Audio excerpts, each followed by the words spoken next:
This is breaking news from the Las Vegas Review-Journal, sponsored by Michael Gaughan's South Point Hotel, Casino, and Spa.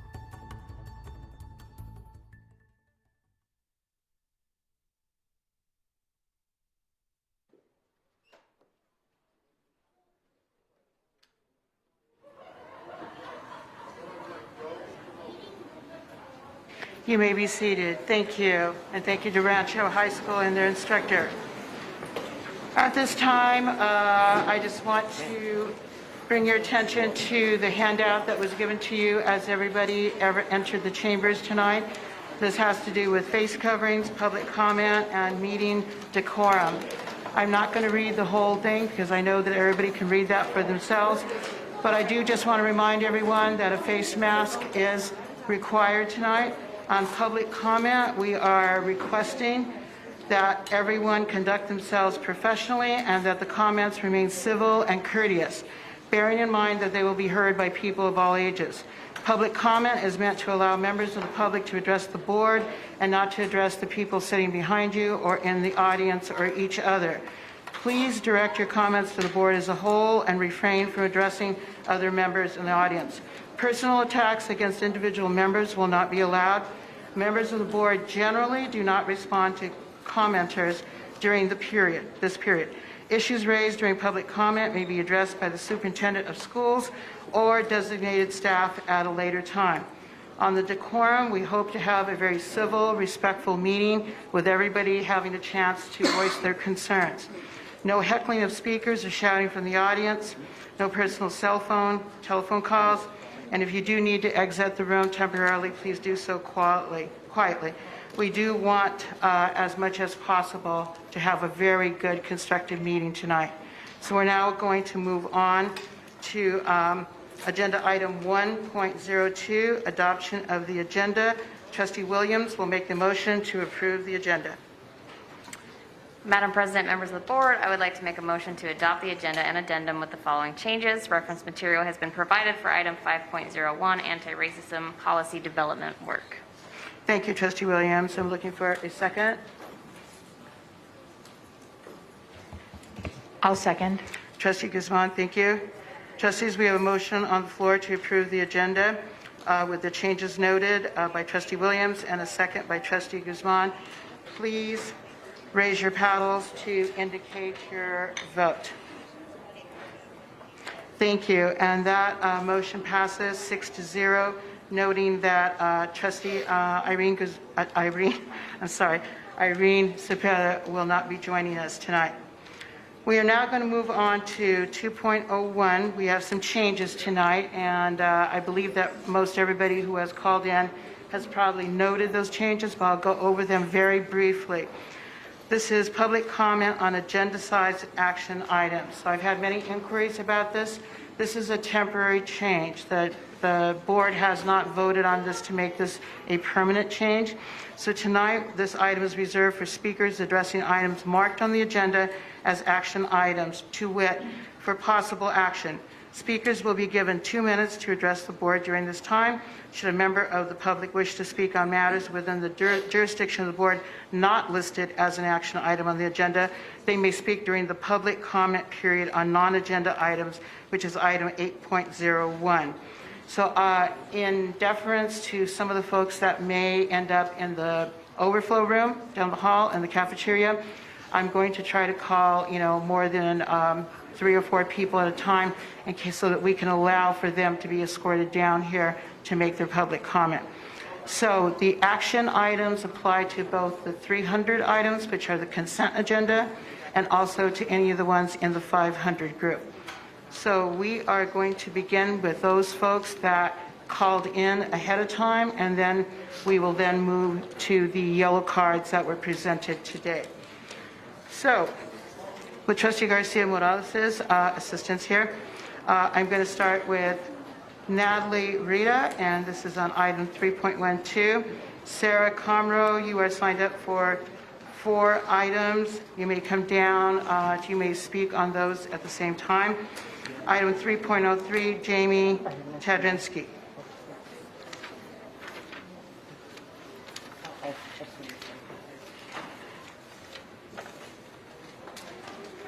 Please state your name for the record.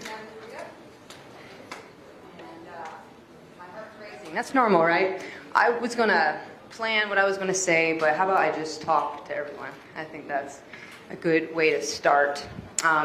So I came here tonight with a little set of concerns and maybe an idea that can go along with my concern. And it's classroom size right now. And I think I should back up and say that we all know that COVID has wrecked some people, absolutely. However, we can't forget to live either, okay? And I think it's very fair to be afraid of COVID, and I think it's very fair to be maybe scared of the vaccine too. But I'll put that on the back end of my of what I want to say here. I just want to see the kids with their mask off at their desk. We need to space them out more, of course. Right now we're in very crowded classrooms. So how about we go to double sessions? When I grew up in Clark County, we went to double sessions. We had an AM and a PM. I know that might cost a little money, but I think there's money out there, right? You know, we got some money from the federal COVID bills, and I'm sure some teachers would like making double their salary. So that way, the kids can maybe wear their mask in the hallway if you want them to.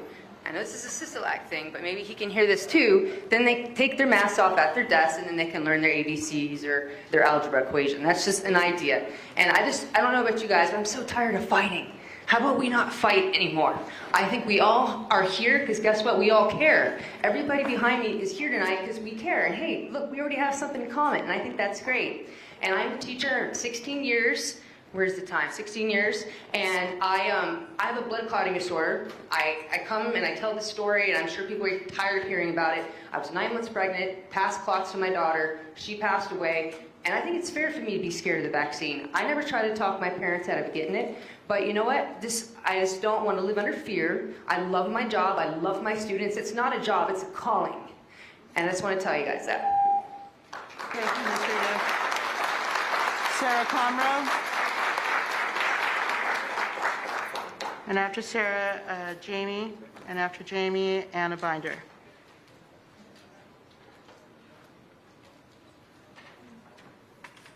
Sarah Comroe for the record. So I'm doing 3.02, 3.11, and 5.15 right now, right?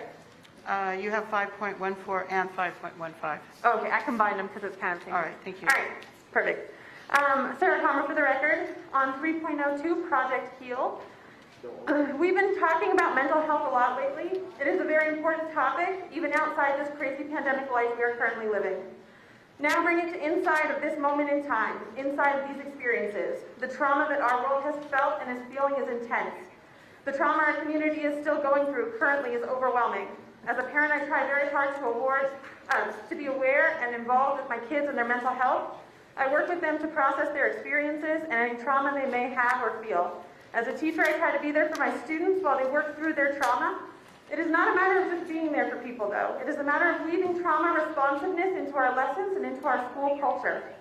Project HEAL is a professional development program meant to teach us to do just that, to build our school and classroom culture as well as our academics around the concept of trauma-informed teaching.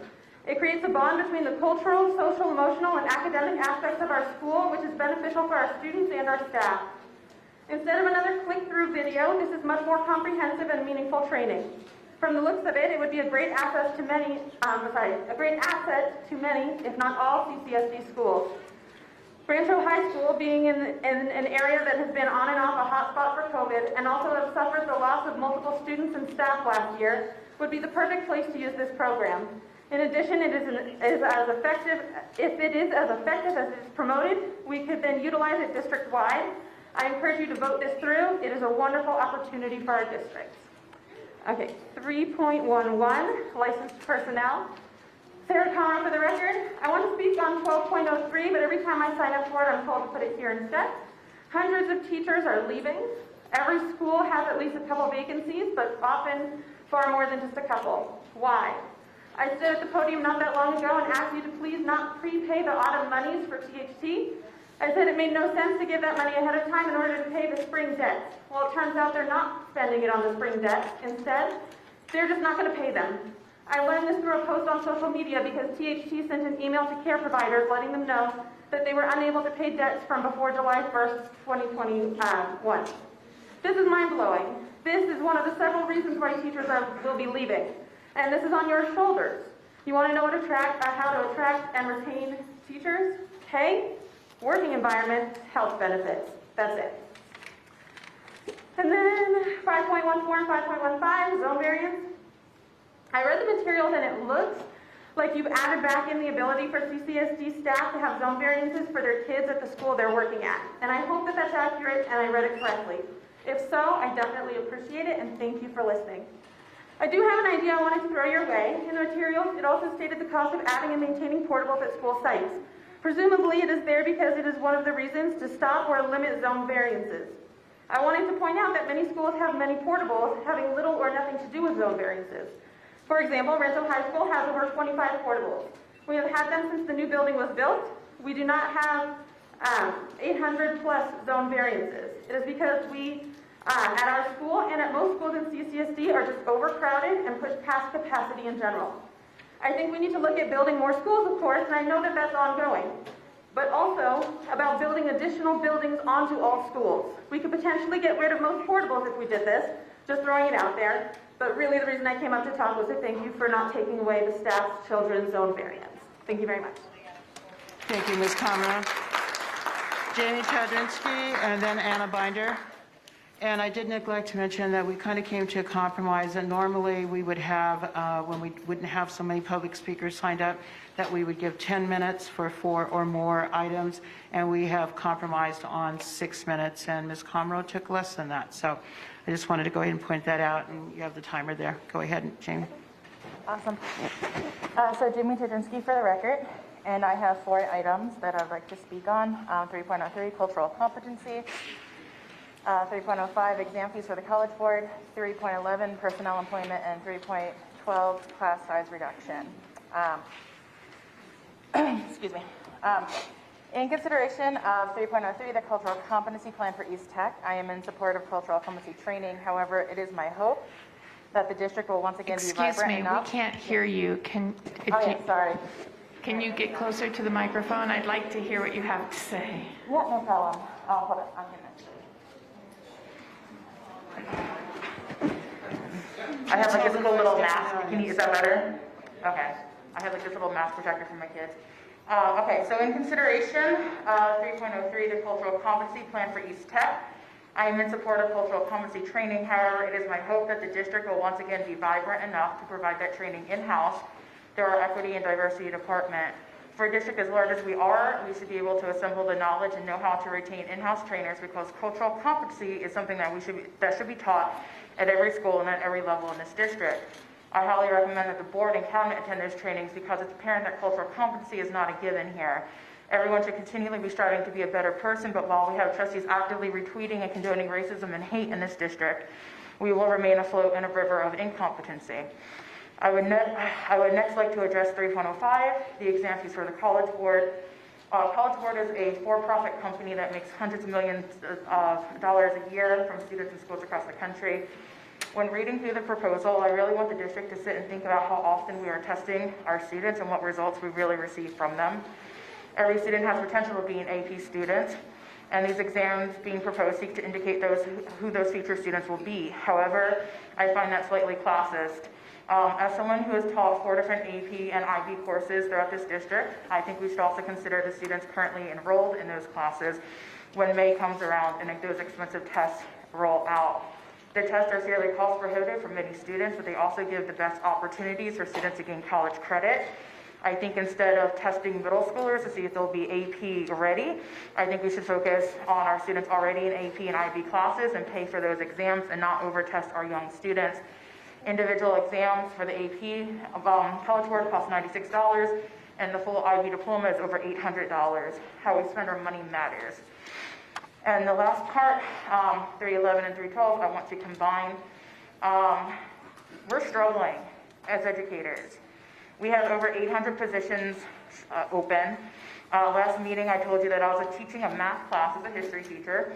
I am still teaching that math class. That math class is currently overcrowded. Today I taught 2 different classes at once. I had 2 completely different rosters, 2 completely different subjects in my classroom at the same time. Once again, I had kids on the floor. We don't have enough teachers, we don't have enough subs, we don't have enough people from the district offices that were put back into the classroom this week. It's just, we're on fire. We're on fire, and the district is pouring gasoline on that fire when we should be pouring water. We should be looking for solutions, and the solutions that are swimming around there aren't working. We are losing teachers every day. Teachers are resigning on the daily, and that puts our students in danger. That puts the staff who remains in danger. Not only are we overcrowded, but we cannot possibly reach every student in our classroom when I'm literally stepping over children to reach my computer, to reach my whiteboard, when there are so many names on my roster that it takes me 20 minutes to call all of their names. That's what we're dealing with. Which leads into my next and last item, the classroom reduction plan. While I looked at it and I think it's great for elementary schools, have you been to a high school lately? Like Ms. Conroe mentioned, almost every school has portables. Those portables are also bursting at the seams. My high school has over 3,000 students right now. Most of these high schools have over 3,000 students. We keep building elementary schools, but I just want to remind you that those kids grow up. Thank you. Thank you very much. Anna Binder. After Anna, we have Autumn Champa, Jamie Sollard, and then Natalie Larson. Okay, but you have to switch to the next one because I get that. One of those is over. I think so.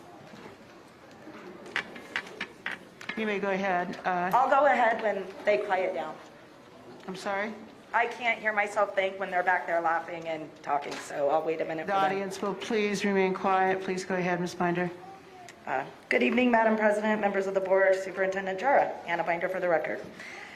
I'll try to keep up with my agenda items, but I thought I had 10 minutes and now I have 6. So 3.10 is an employment agreement for Sammy Rudolph. Since she left CCSD a few years ago, she has since been appointed to the Charter School Authority Board. It appears to me to be a conflict, and I'm interested to know if she's intending on stepping down from her duties with the Authority Board upon acceptance of this employment agreement. In review of her contract in Section 14, and as well as Mr. Story's this evening, there is a lack of language that includes cause for termination. There's under Section 14, there's like ABCDE. There is a lack of anything that is in compliance with AB 371. And I would think that CCSD's legal department would make sure that contracts have that language in there going forward since July 1.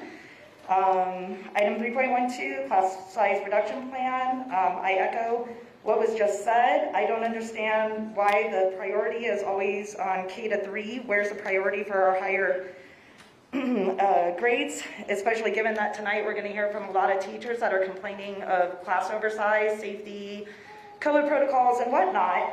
And in this plan, data isn't even supposed to come back and to be reported to the state until February, and then again, like in September, when it says it's supposed to be reported quarterly. So it made me scratch my head a little bit, especially since we're seeing what we're seeing, especially on social media about oversized classrooms. It was nice to see that I counted about 335 licensed educators coming on board in this agenda. And I only counted, I believe, 149 that separated. So that's, I think, the first agenda I have seen a really, really great, like, not leaving versus hiring. So I hope that helps somewhere. But I do want us to prioritize all grade levels for sustainable class sizes. And I believe that we can do that without waiting until September 2022. 3.13, there's an award for $2.5 million for further HVAC spending.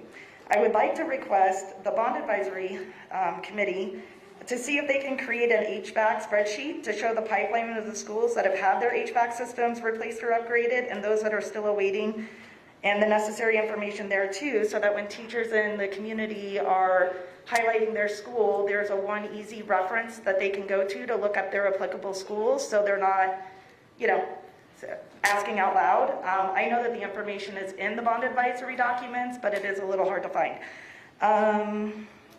Oh, and then also I wanted to point out to the public that ages 12 plus and 12-16, our vaccination rate is well over 65% for our children. And I think that's very positive moving forward and trying to keep our schools open and our activities and our sports going. I know there's been some meetings in the last couple of days, and for our sports parents, we know that there is some literature or an announcement coming out to get more conformity into testing and quarantine, and we look forward to that as soon as possible.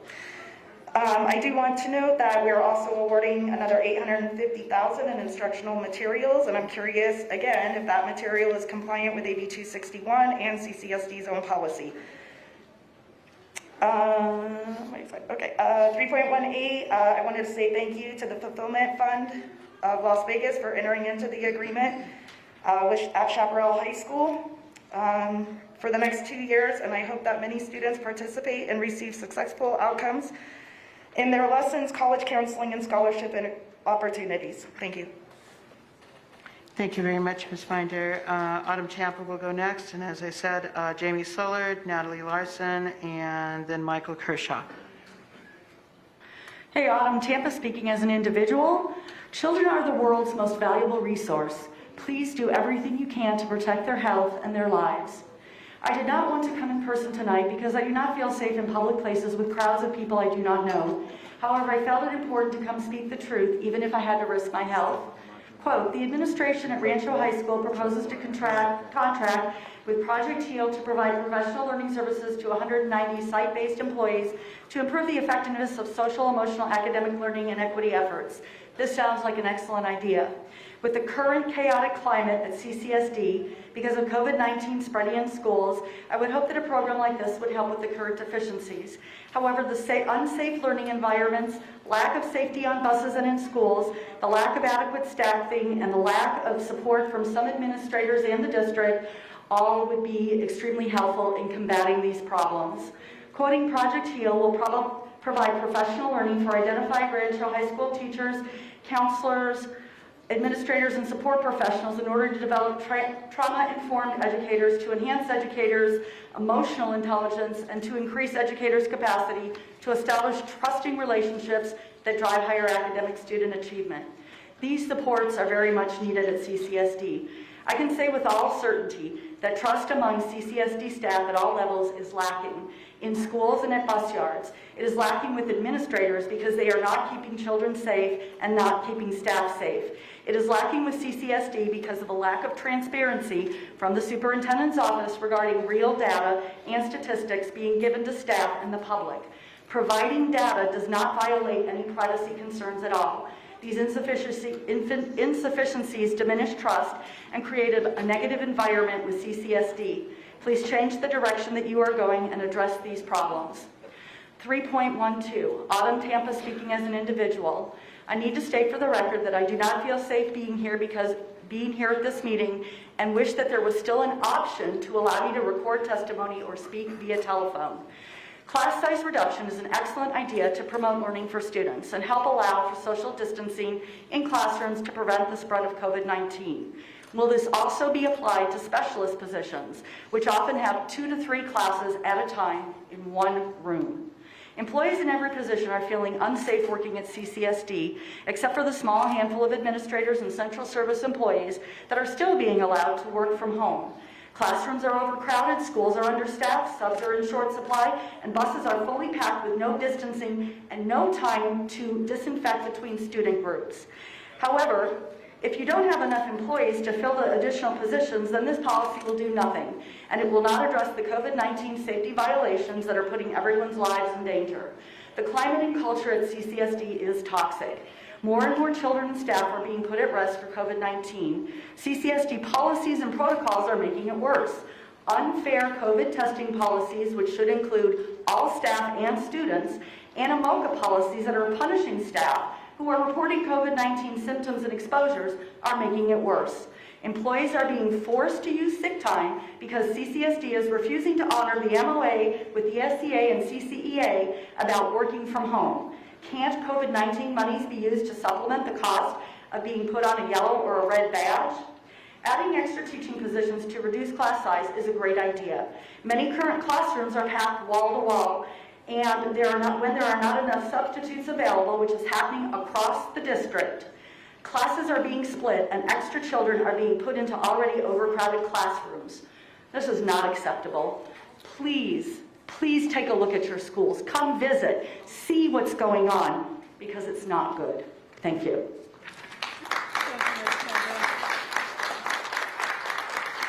We now have Jamie Sullard, who's already appeared. Thank you, Jamie. And Natalie Larson, and Michael Kershaw, and Emily Pamler, and then we will go to the in-person sign-ups. So, Ms. Sullard. Thank you. Is this on? Can you hear me? Great. Good evening. My name is Jamie Sullard. I know you recognize me. I'm here as a parent to a 6th grader in Clark County School District, and I'm excited that I get to be the first person to tell everyone in the room that may not know you plan to vote to spend $16.7 million tonight on COVID testing. 3.14 in the agenda. Imagine what we could spend that money on if we decided to stop living in fear, if we decided to stop bullying staff and students to take a shot for a virus with less than 1% morbidity for the majority of CCSD demographic, and if we began to make policies and decisions that are supported by reason, logic, data, actual science, not just rhetoric served by big pharma elitists and corrupt politicians.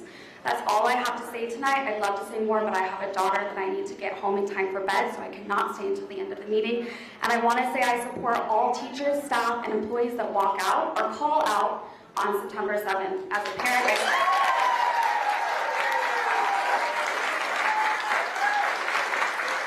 Security. If the clapping resumes, if you do that, then we are going to be forced to clear the room. So if you want to do what you probably don't want to do, which is called the jazz hands or pantomime clapping, but you are taking away from the time of your fellow constituents to speak. So please do not have to be removed for doing something like clapping. Next person is, I believe, Michael Kershaw.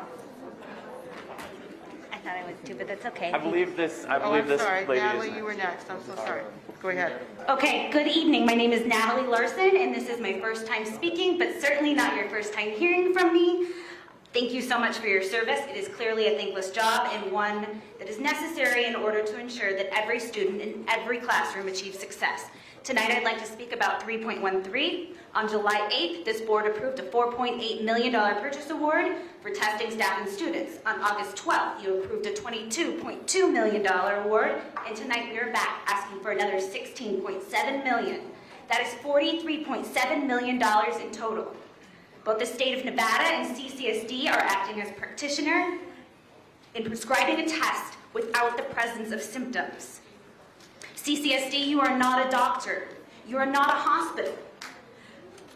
For those that don't know, middle and high school students that are in sports and activities will be having to participate in weekly testing only if they are unvaccinated. Even student council. Per Title IX, this is discrimination as it restricts equitable and equal access to athletic programs and clubs. I know we like to pay attention to what other school districts are doing, specifically what the large school districts are doing. I won't bore you with the details of Arizona and Utah, but of the 10 largest school districts, only one other district is actually testing asymptomatic staff and students. Why? One, in all fairness, I will wager that New York City will be joining us late September, but why aren't they testing? Because testing does not prevent transmission of COVID. We are fighting a respiratory disease. COVID-19 will not go away. CDC Director Walensky said just this week that vaccines have waning efficacy. Vaccination will not eradicate or prevent COVID just like it didn't eliminate influenza. So testing on the basis of vaccination is not only scientifically flawed, it is wasteful. Our spending policy should not be built on a hope that a vaccine will perform a way we want it to perform. Thank you, Ms. Larson. Next speaker, Michael Kershaw. Again, we're cutting down on the time allowed. I want to remind folks that there are people in the overflow room, so if I need to take people out of order, that's because I've been advised by security that we do need to give them a chance to get down to this room so that they can go ahead and give their public comment. So we may have to take a few people out of sequence. After Michael Kershaw is Emily Pamler. Mr. Kershaw. Good evening, trustees and Superintendent Jara. Michael Kershaw for the record, CCSD teacher. I'm here to speak on item 3.11, licensed personnel. First of all, congratulations to the new hires. Welcome to what I honestly believe is the greatest and most noble profession in our society. Thank you for answering the call. Our students need inspired educators in their lives, willing to meet them where they are and teach from their hearts. They're lucky to have you. It's no secret that we are short educators, support professionals, substitutes, and even bus drivers. Just check the hashtag on Twitter, CCSD is burning. We work in a profession that is so fulfilling, heartwarming, and passion-driven, and yet this district has made it so overwhelmingly stressful, burdensome, and unappreciated that overworked educators rush to cover classes and self-preps to attempt to teach students who are now 3 weeks into a school year without a qualified teacher in their overcrowded classroom, many of whom have had to run to school or risk being late waiting for a bus that didn't come. Oh, also in an ongoing pandemic, don't forget that part. I hope that you persevere through the onslaught of new, seemingly endless tasks thrown on the plates of educators, administrators, and support professionals, and know that maybe, someday, this district will think that you're worth a living wage, a fairly negotiated contract, and maybe even quality health care. Thank you. Thank you, Mr. Kershaw. Our next speaker is Emily Pamler, and then we are going to go over to the in-person comments. I don't think we have somebody that I don't think we have anybody yet that we are waiting for from the overflow room. Please go ahead. It is Emily Palmer. I think you should probably know that by now. Is this what we are putting in our high schools now? This? Correct? Correct? It is. Please address the board. Is this fear? We Are you cannot teaching see our that. children fear? We Yes cannot or see no? It's my minute. Are you teaching fear? Yes, you are. It is inappropriate, and I won't take it anymore. Enough is enough. So you know what? No, no, no, and no. Thank you. Thank you, Ms. Palmer. Sharon Avila has 2 items, Natalie Vargos, 2 items, Tanya Jackson, 2 items. Let me wait a second to see if they're here in the chambers or if they possibly might be in the overflow room. Is Sharon Avila here?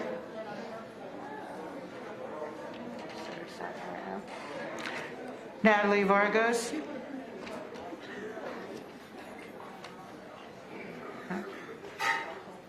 Okay, she's coming down.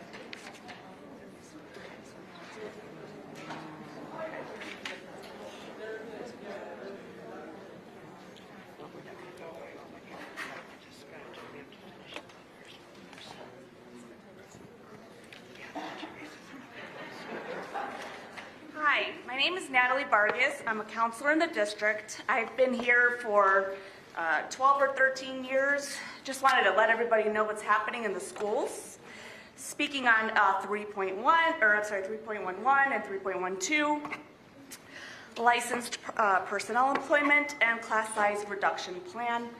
So what's happening in the schools is a lot of people already said it, but I just wanted to let everyone know how this is going to be affected when the vaccine mandate comes through. So we have lots of staff that are covering classes. Every single day, teachers are getting emails who can cover classes. We don't have substitutes. We have our CC teachers. CC teachers are the ones who help special ed students in the regular classroom. They are being pulled out to cover vacancies, leaving those special ed students without services in the classroom, which I'm not 100% sure, but I think it's illegal. So that's happening. Our social workers are covering classrooms, leaving students without the help of social workers. So we're looking at licensed personnel employment, which is super important to hire. And class size reduction, it's ideal. I don't know what's going to happen. I think we're going to increase class sizes because we're not going to have teachers here. We are short-staffed already. I did call the district today to ask about how many employees we have, licensed staff, about 18,000. Yesterday on the news, John Valordita, CCA director, said about 40% of his members are vaccinated, leaving 60% unvaccinated. When that mandate comes through, I can assure you that not 100% of those 60% will get vaccinated, they will leave, leaving our classes without more teachers. It's just something to consider in case you guys don't think about these things when you make your decisions. Thank you.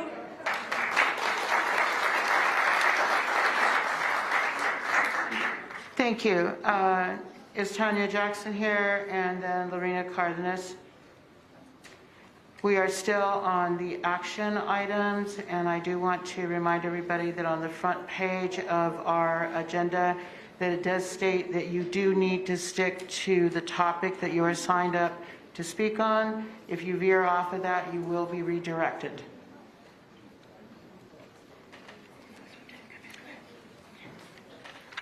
Ms. Jackson.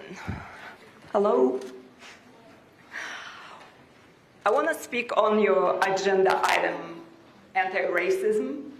Why is anti-racism even on your agenda and in the classroom? You and your incompetent teachers are trained Marxists, teaching skin color-based hatred and political propaganda instead of real subjects. Please turn off the mic. Ms. Jackson, we are on the action items. There will be a time that you can speak. You can speak on the anti-racism. Please, next speaker. Next speaker, Lorena Cardenas. Next speaker, Lorena Cardenas, please go ahead. She was referring to your attempts to train the employees on equity. So it is anti-racism. I'm sorry, she stated it was anti-racism. That is not the agenda item she signed up for. No, Would you it's like your communist agenda item. to go ahead with your comment? Security? Security? Security? Ms. Jackson, would you like to speak on the item that you're signed up for? Otherwise, you need to sit down. Ms. Cardenas, please go ahead. Ms. Cardenas, you are signed up for 301 and 303. 302 and 303. Thank you. Please go ahead. Well, okay, well, this is regarding your attempts to train on equity. What is affirmative action? According to the Oxford Dictionary, it is a practice or policy of favoring individuals belonging to groups known and your time will keep running. Even if they keep clapping, your time will run out. Right, you only readjust it to people that you like what they're saying, right? Yeah, no, you're not being fair. You're being super biased, because if it's people you like, you will reset the clock, but not for me, right? Do you want to speak? Yeah, I see how it is. Everybody sees it for what it is anyway. So affirmative action is a practice and policy of favoring individuals belonging to groups known to have been discriminated against previously. Groups that do not include white Americans. It was passed in 1961. Is that what a racist country looks like to you? This is just one of many steps our government has taken to aid minorities in this country. Yet here we are 60 years later claiming America is racist. Really? Having had a black president, having the highest court in the land with a black Supreme Court Justice, Clarence Thomas, who happens to be an amazing conservative judge, we are going to start this now? In America, we believe in equality, which by definition means that each individual is given the same resources or opportunities, whereas equity, which this school board has decided to spend $56 million of our dollars to train our teachers on, is the belief that each person has different circumstances and that we don't all start from the same place. What's that special circumstance that makes it difficult for people to reach the same thing as others? Apparently it's skin color. In other words, it's the bigotry of low expectations, as I read online. In other words, they think minorities need an extra hand because we're stupid. If that's not racist, I don't know what is. It is ironic that this district has chosen the term anti-racism since attempting to judge us all by speaking. Thank you, Ms. Cardenas. Next speaker, we are now going to go on.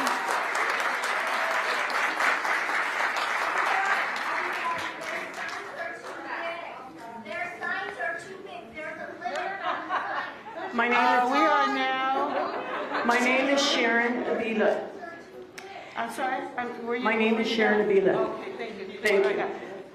I'm here on behalf of all the children, including my grandchildren.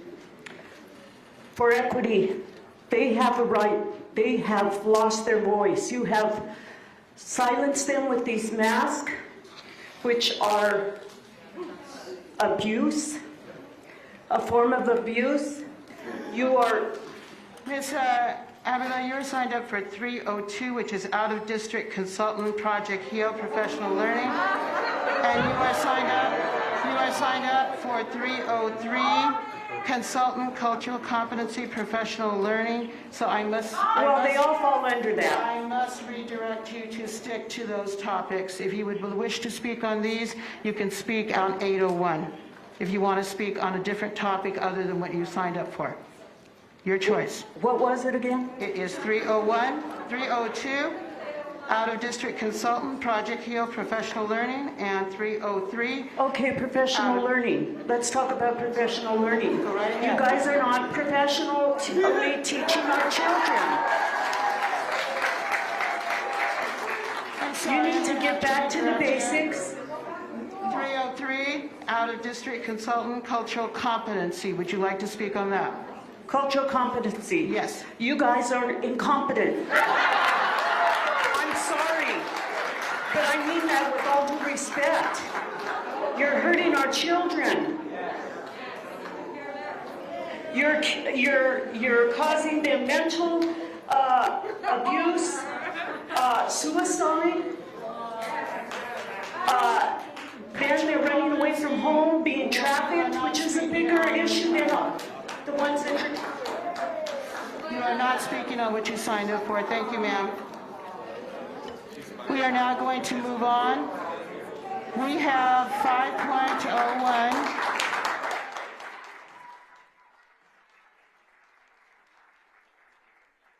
5.01 is the anti-racism policy that, in consultation with Superintendent Jara and in deference to our staff, who is still working very hard on that presentation. So that was originally scheduled for August 12th. So that is a presentation tonight.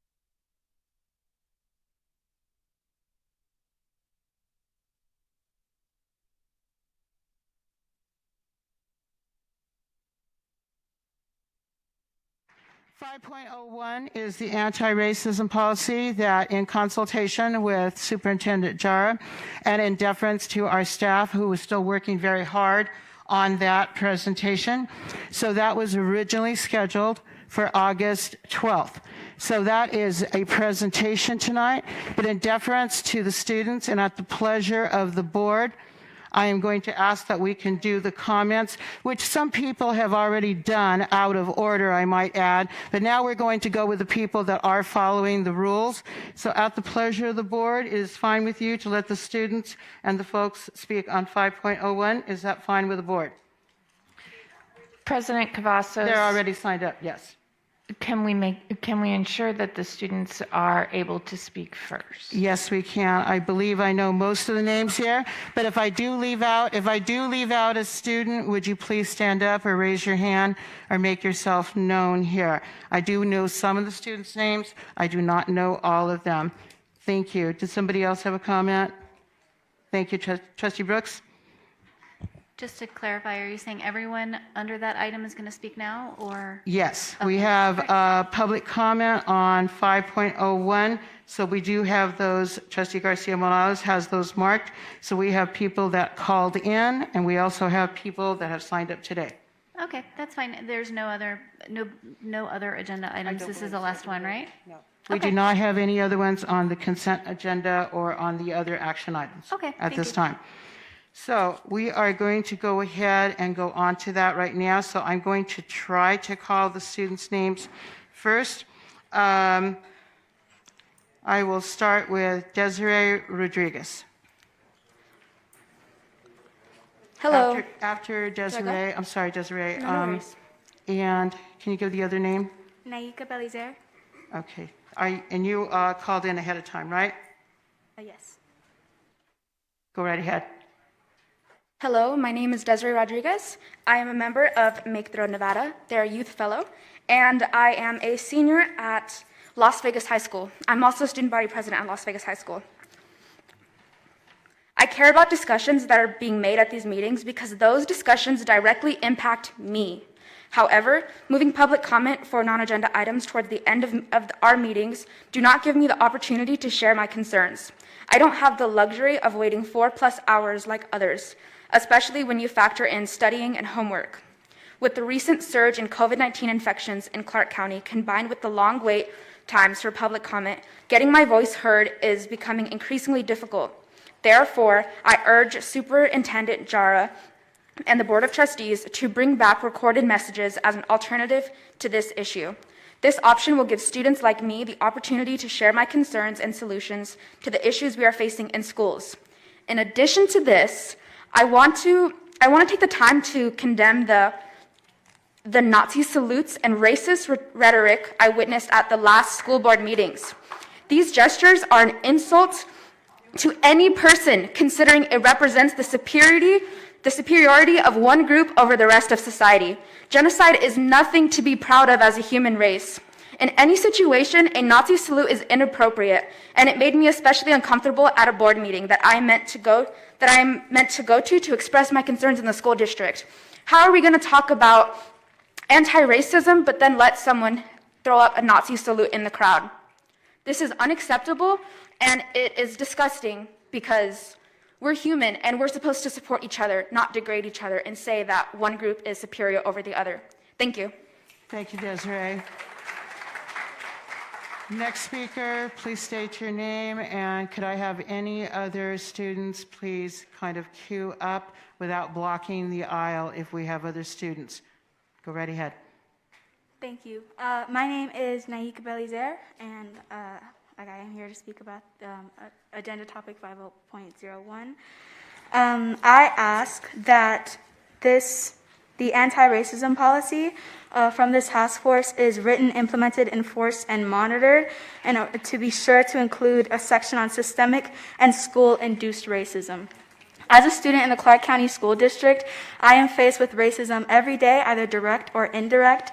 There are students and teachers who call me slurs and other words and everything, and treat me with discrimination.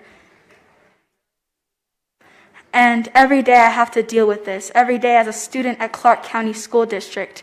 I want to make sure that this policy includes systemic racism so that I am not treated with disregard or anything by my teachers. Also, I would like to fully implement restorative justice education correctly along with this policy as legally required, to make it a choice of principals who make themselves have implicit bias based on race and gender, which is the current application of restorative justice.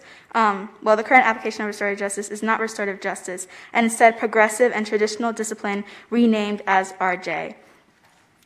As this policy should definitely include restorative justice because it belongs in this policy to make it more effective and better for the students as a whole. I would also like to make sure that we hire, retain, sustain Black teachers, school leaders, and other educational professionals who live with experiences that mirror our students. How are we to have an anti-racism policy when our teachers don't even know what we experience? How are we supposed to have our administration back us up when none of them can actually say that they understand what we experience? Thank you very much, Neva. Thank you. Rico Ocampo.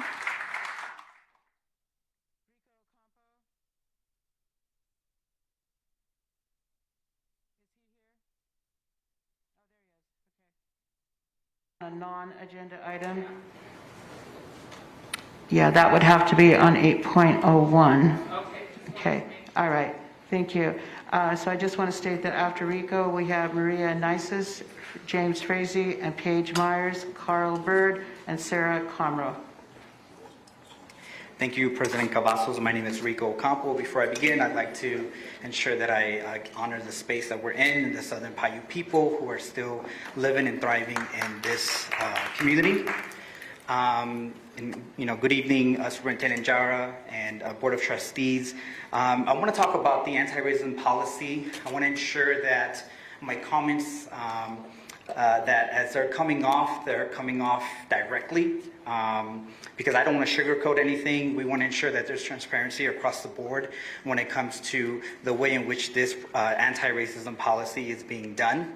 We also want to ensure that it is not only written, it is implemented, it is enforced, and it is measured. So we want to make sure that we hit those 4 items as well. And within that policy itself, we want to ensure that there's actual restorative justice in it. I want to go ahead and play a recording of a student that I spoke to that is in regards to this policy itself, because I think when we think about the anti-racism policy, we have to think about reporting, right? How do we report incidents that happen at school?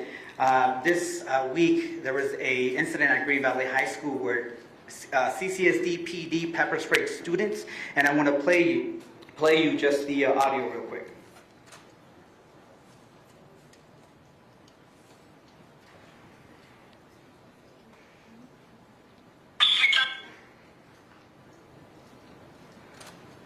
Towards the fight, not really like in the whole circle, and then all of a sudden, like literally everyone who's out there runs back in and starts like coughing, and I heard that people were throwing up everywhere too because they got pepper sprayed for just watching the fight.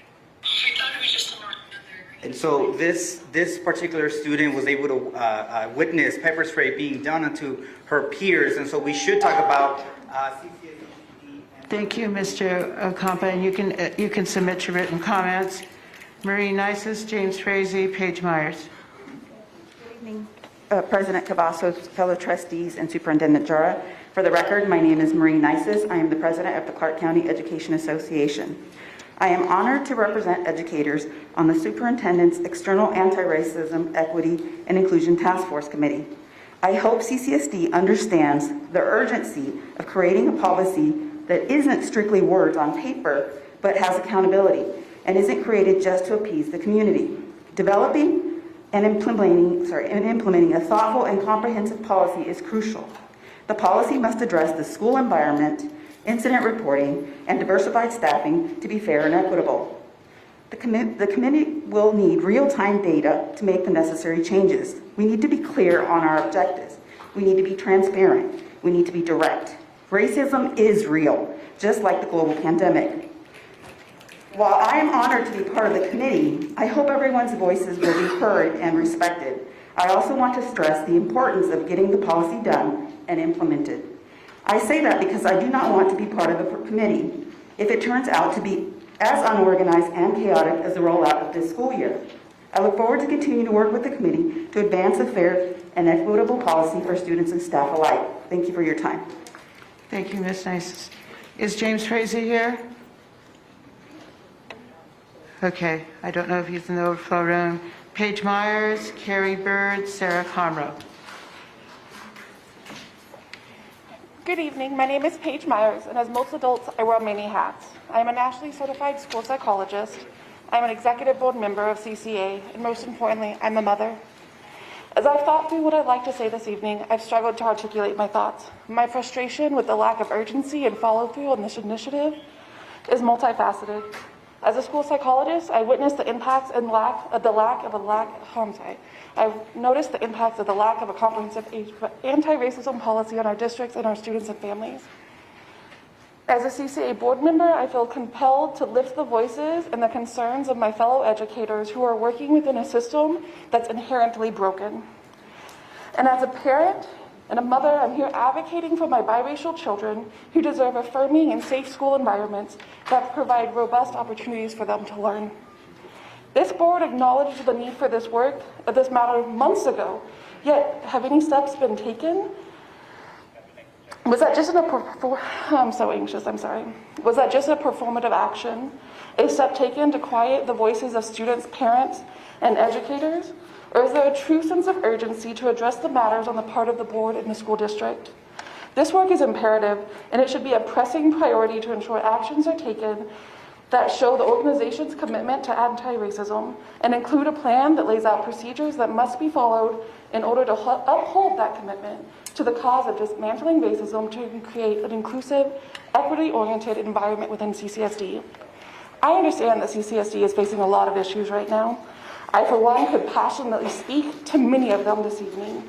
However, I fear that somehow the importance of this anti-racism policy is being seen as not time-sensitive.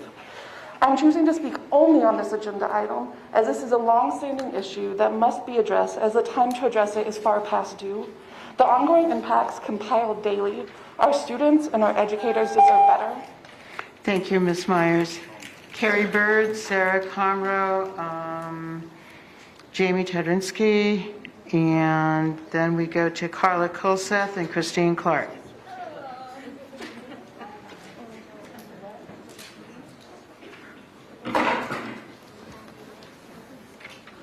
Is Carrie Bird here? Ms. Comroe?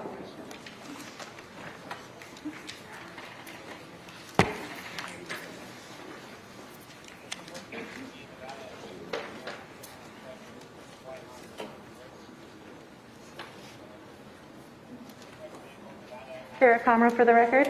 When I first applied for the anti-racism task force, I pretty much knew I wasn't going to get it. It was going to be the same names over and over again that were always called into action, and very few veering from that. And I was not wrong. There are some on there that should not be on there. I don't understand why organizations that have blatantly gone against having an anti-racism policy are even at the table to discuss it. If they don't believe that racism is a thing, then they should not be there to decide on anti-racism policy features.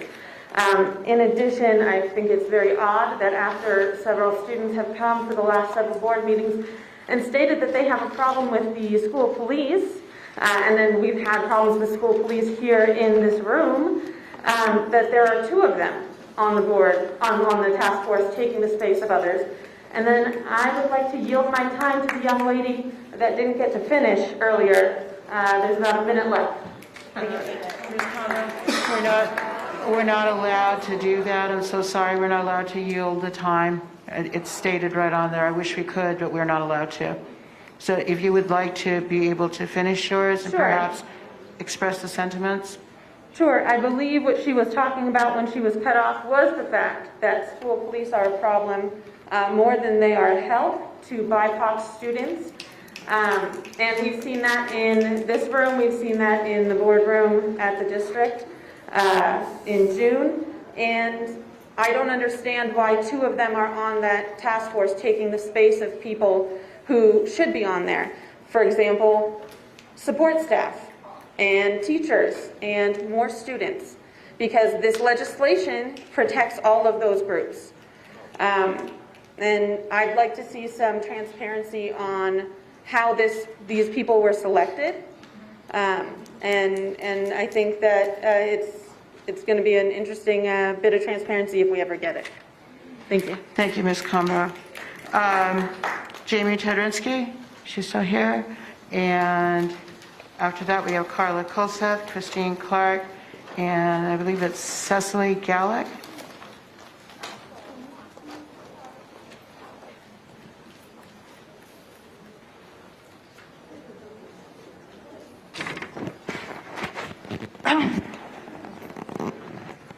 Okay. Here. Okay. So Jamie Tedrinsky, for the record, I want to talk about item 5.01 and then culturally responsive teaching, put there together. So I can mimic pretty much what Ms. Comroe said. We don't talk to each other beforehand, but I think we come in with almost the same comments and concerns. I'd like to show you this. So this is posted from an organization called My Child's Advocate. And it's children in a concentration camp saying they were victims of critical race theory. And I spoke last meeting about how heinous that was and how disgusting that was to compare something like the Holocaust to asking people to wear a mask. The Holocaust was a genocide. It is not a means to support your ignorance and bigotry. And this anti-racism committee is, because I'm not lying, her name is right on it right here. She can own it or not. So, Security, please remove the people who are shouting out. We are not going to have that tonight. If you shout out again, you are going to be removed. Please go ahead. AB 371 is the law, whether people like it or not. You're mandated to create an anti-racism policy that needs to be inclusive. I do not find that committee to be inclusive when you put people like Deborah Earle on it from Power to Parents, which is a noted hate group. They showed up at the gender diversity meetings and called trans kids mentally ill. They're not ill. Trans kids deserve every right and respect as anyone else. And when you put someone on that committee who actively promotes hate, that's not anti-racism. That's not, and I don't know if this was operational or how this was decided, but you've got some good people on that committee, and you've got some absolute garbage on that committee. Thank you, Ms. Chadrinsky. Carla Kolsa, Christine Clark, Cecily Gallett. Good evening. My name is Carlana Kolseth. For the record, I'm here in the capacity of a CCSD teacher tonight. I am a graduate of this district. When I moved here from Hawaii in 1984, I experienced racism the first day I got here. I was sorted into a school, enrolled 13 miles away from my home because I had brown skin and spoke with a pidgin accent. I did not speak in academic English. In middle school, I was picked on for being different. I wasn't Mexican, but I was brown skinned, and I got jumped a lot. In high school, I was bullied a lot for being different because I was quiet and still brown skinned. Now as a teacher at high school level, I see plenty of my BIPOC students being constantly picked on with racial slurs and consistent pranks. This is not okay. Our students are not okay. If we're going to pass an anti-racism policy, I sure hope right behind that there are trainings and supports in place for us educators at the school level to support our students and their families as they go through this, because the families do experience the tragedy just as much as their children. Thank you. Thank you, Ms. Kolseth. The next speaker, Christine Clark, and then Cecily Gallagher, Michelle Blauer, and Alita Nelson. Go right ahead, Ms. Clark. For the record. Okay. I've generally watched these meetings from home to stay informed, to know when I needed to write an email, to call and comment, to see the state of things in the district, and to check on progress when it's made. The last year, especially the summer, has been an absolute horror show. The antics of some parents lobbying for less safe spaces, the derogatory comments towards speakers, the tantrums, the example being set is shocking. The refusal to deal with the realities in our district, ignoring mothers seeking justice, students seeking to be heard. The refusal of officers to remove unruly participants, people lobbing threats, slurs, and blatantly disregarding of their safety has been deplorable. Unfortunately, the tendency to turn a blind eye is not relegated to certain board members or to public servants in charge of maintaining order and decorum here today and every day. In our schools, children are being ignored when they speak of the racial trauma inflicted upon them by their peers and by teachers. AB 371 has clear prescriptive remedies, training, advocacy, restorative justice, clear and transparent reporting. We have reporting systems in place. Anyone who has used Google data and analytics knows that adding a box to say if behavior was racially motivated is a 5-minute exercise. There's no excuse for delay. Our kids can't wait. Advocates are ready and willing in many schools. A call for action from the board and the superintendent would surely fill in the gaps. None has gone out. There is no excuse for delay. Our kids can't wait. There are members of our own community who have developed training for teachers across the country and even internationally, and those materials are available and at your disposal. There is no excuse for delay, and our kids can't wait. The bullying policy does not address racism, and we know this. It's defined as continuous and targeted. We know racism can be hurled wildly and impulsively. Our kids can't wait. Thank you, Ms. Clark. Cecily Gallick, Michelle Bauer, Alita Nelson, Vicki Cardell. Are you ready? Okay, sorry. Christine Clark for the record. I'm so sorry. I'm just interrupting you for a minute. That was Cecily Gallick that just spoke? Yes. Is that correct? I'm so sorry. Go ahead. Christine Clark for the record. I appreciate this item being agendized today and moving forward so that there can be regular, ongoing, highly transparent, and meaningful public dialogue about the progress of the work being done on the anti-racism policy to ensure that it is aligned with the spirit and letter of the legislation. This requires that these and other public meetings are governed in ways that ensure that people who are impacted by racism and invested in anti-racism work are safe and otherwise empowered to speak and participate. As members of societal institutions, we all learn racism, including in schools, especially through the school curriculum and from our teachers, no matter how well-meaning we as teachers are. That is, we all learn to think and act in racist ways. However, racism impacts us differently, differentially, and disproportionately based on who we are. With this in mind, for the anti-racism policy to work to protect students who are being subjected to racial violence in their classrooms and schools, it must start and end with the critical race conscious understanding that black girls are the most likely to be negatively impacted by racial violence, and white girls like me are the least likely to be. It is not possible to develop an anti-racism policy while also catering to individuals and groups who advocate white supremacist ideology or who are opposed to anti-racism efforts. Let me be clear. To oppose anti-racism is to support racism. It does not mean to remain neutral. Let me say it again. Let me be clear. To oppose anti-racism is to support racism. It does not mean to remain neutral. Accordingly, in working authentically toward the development and implementation and enforcement of the anti-racism policy, there are a number of things you must do. I don't have time to go through all of them, but I will submit my comments.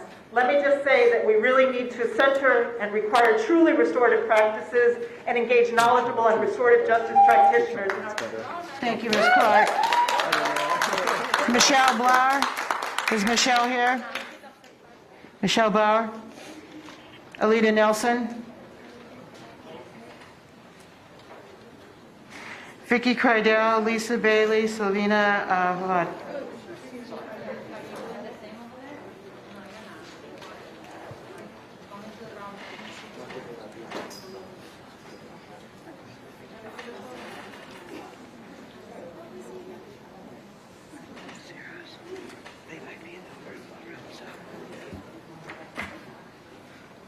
Good evening, Vicki Cardell, President of NEA of Southern Nevada and second grade teacher.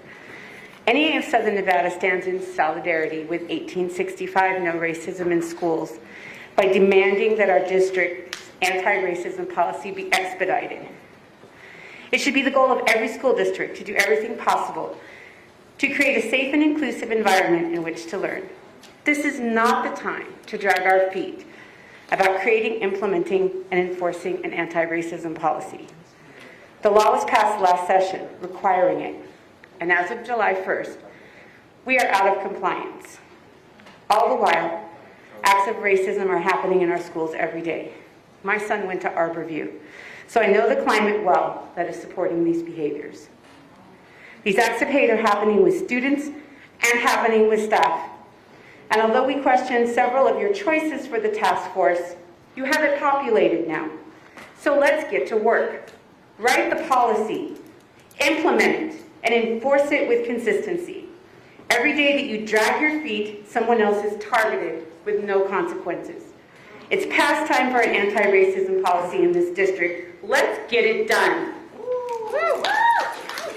Thank you, Ms. Cardell. Lisa Bailey, Sylvina Havad, and I'm waiting to see if Michelle Bauer and, let's see, We have Alita Nelson, is that correct? Go ahead. Hi, Superintendent Hara and fellow board members. So I'm Lisa Bailey. I am the Surge Lead of Las Vegas, which is Showing Up for Racial Justice, SURJ. I'm also a member of the Unitarian Universalist Congregation of Las Vegas. And as such, it is really important to us as anti-racist humans that this policy get written, it get implemented, and it get enforced. So one of the things that I talked about at the town hall is really, how are we going to do that with so much hostility coming from so many different places? How are we going to educate the parents, the teachers, and the students? They don't even know that this is on the agenda. They don't even know that there is an anti-racist policy that was voted into law. I have a number of teachers in our congregation like, really? That wasn't in any of the materials for the beginning of the school year. And as I've seen and heard, the police department at the school system is very troubling. The kids have talked about it and advocated for restorative justice, true restorative justice. And yes, the task force is a disaster. If you're going to put people on there that are going to be obstructionists, then there is a very real chance that this gets dragged out. And our children need this. Our teachers need this. You just heard from them. You just heard from them. If anybody is wondering if this is real, just listen to people who are living it, who are speaking it. And that's why it's very urgent. And that's all. I just want to say that I am a white anti-racist woman. I am aware I have privilege. I am willing to be part of the solution. I am willing to be part of the solution. And that's what I'm trying to say. And I would love for there to be something mandated about that. The people in the audience.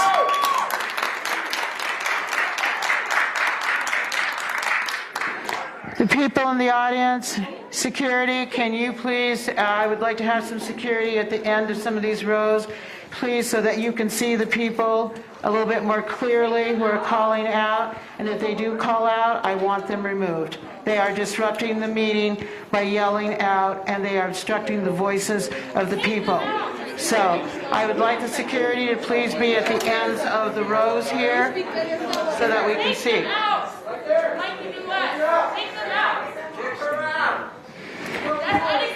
After Sylvina, we are going to go to the in-person. So I hear most of the noise coming from this side of the room. I'm sorry, but that's from the dais. That is where we are hearing it. So I would like security to please be cognizant of who is yelling out. We have been more than open and more than generous on this. You are being extremely rude and disruptive to the people who are trying to talk. Selena, go ahead. Sorry. No problem. Thank you. Madam President, members of the board, Superintendent Jara, I'm showing to this space as a teacher and as a CCSD mother, as an immigrant to this country. Dr. Ibrahim Kennedy, college professor and director of the Boston University Center for Anti-Racist Research, teaches that there is a three-layer process to become anti-racist, being the growth zone, the space where we are capable to speak out, educate our peers, sit with our discomfort. This process takes an immense amount of introspection, unlearning, unpacking, and relearning. I know CCSD will write the anti-racism policy, but I just want to bring awareness of the space all players need to be in order for it to be effective, to make it stick. Oppression comes in many forms, and one of them is through language. Our superintendent, an immigrant himself, is championing bilingual education in this district. Our board of trustees is encompassed with humans who belong to our Latinx community, our Spanish-speaking community, but it is not enough. Our students are still being punished for speaking Spanish in their classrooms, and adults are still fighting certain aggressions, never micro, by the way, on a daily basis. On too many occasions, it is easier and less stressful to move on rather than to speak up. As a district, we need to celebrate linguistic diversity, not allow some to mute it. Please keep these facts in mind when you sit down to put down this policy on paper. Thank you very much. Thank you, Sylvina. I'm going to do a last call in case they were in the overflow room. Do we have a Michelle Blauer or an Alita Nelson here? All right, thank you. All righty. Yeah, I just wanted to get that answer here. Yeah. All right, we're going to go on to Anna Binder, Jean Collins, Shelby Henderson, Evelyn Hampton, and Diana Batista. Anna Binder, we are still on the call-in list, the people who called in ahead of time. Is Anna Binder still here for 501? All right. Jean Collins, Shelby Henderson, Evelyn Hampton, Diana Batista.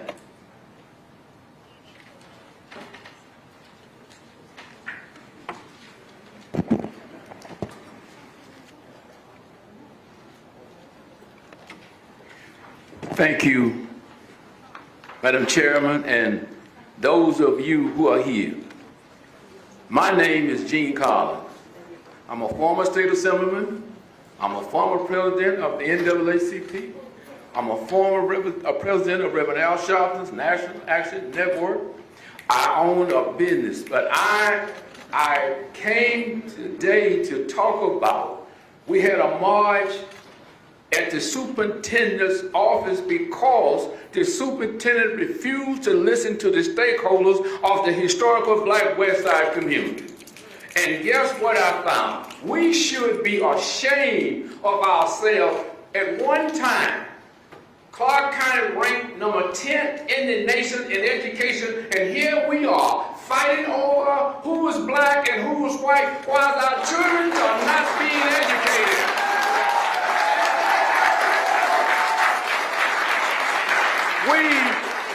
We should be ashamed of ourselves for allowing ourselves to fall victim to the foolishness when the education and the livelihood of our students is at stake. We can do better. We are better than this. We are better than this. We should not be down here talking about a white and a black issue. As all people, I know I had to go to court in order to get into the operator's engineer. I had to go to court to become an electrician. I know very well how difficult it is, but yet and still I'm not down here talking about this. I'm down here trying to save the welfare of my community and my children. That's why I'm here. And I say to the superintendent, you are going to listen. Next speaker, I'm sorry. Shelby Henderson.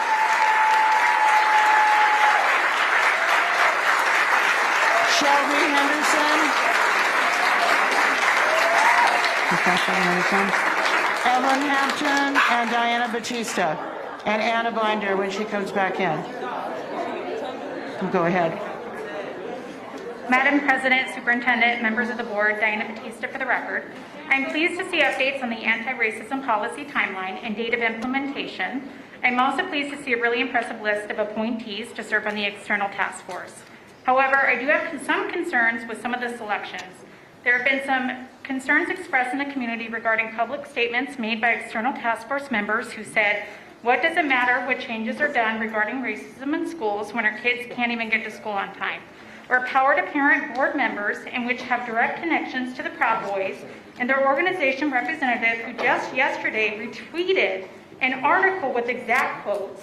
The biggest problem that black people have is the percentage of blacks, 75% of them, that are raised without fathers. Another quote, "Our educators and media misled people by claiming subjects such as social justice, systemic racism, equity, diversity, and inclusion being introduced in K-12 schools are not critical race theory. I would take these things into consideration and reassess if the appropriate people appointed are a positive representation of CCSD and the direction you are headed." Thank you. Thank you, Ms. Batista. Shelby Henderson, Evelyn Hampton, and Anna Binder.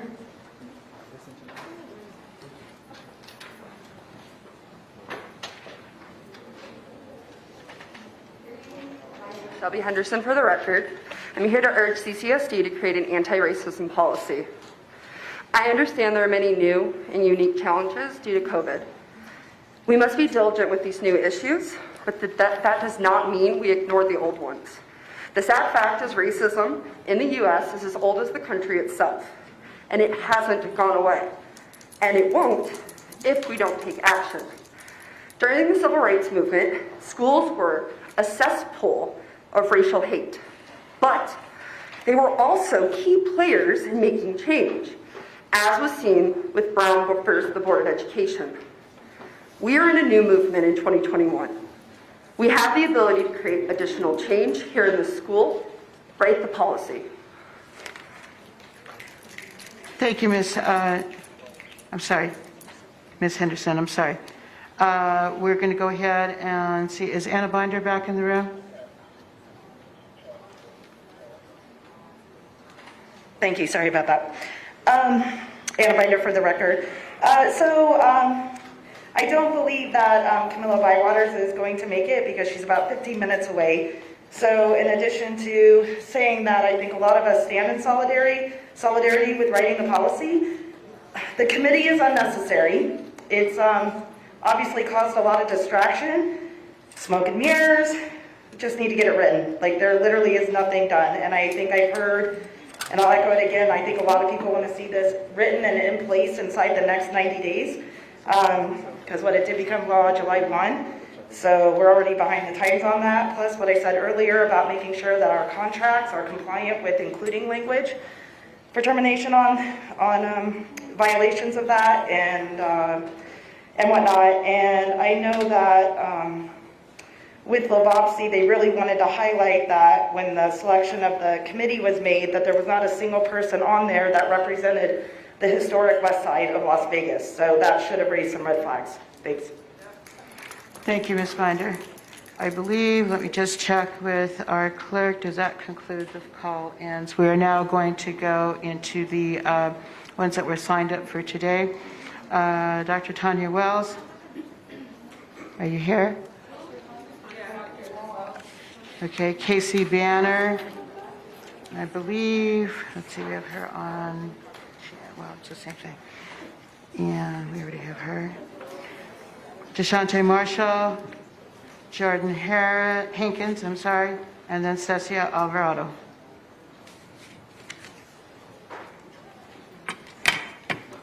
Okay. Dr. Tanya Walls, I stand in solidarity, representing Code Switch Restorative Justice for Girls of Color, and I stand in solidarity with No Racism in Schools to get the anti-racism policy written, implemented, enforced, and monitored. I'm going to take a little bit different approach.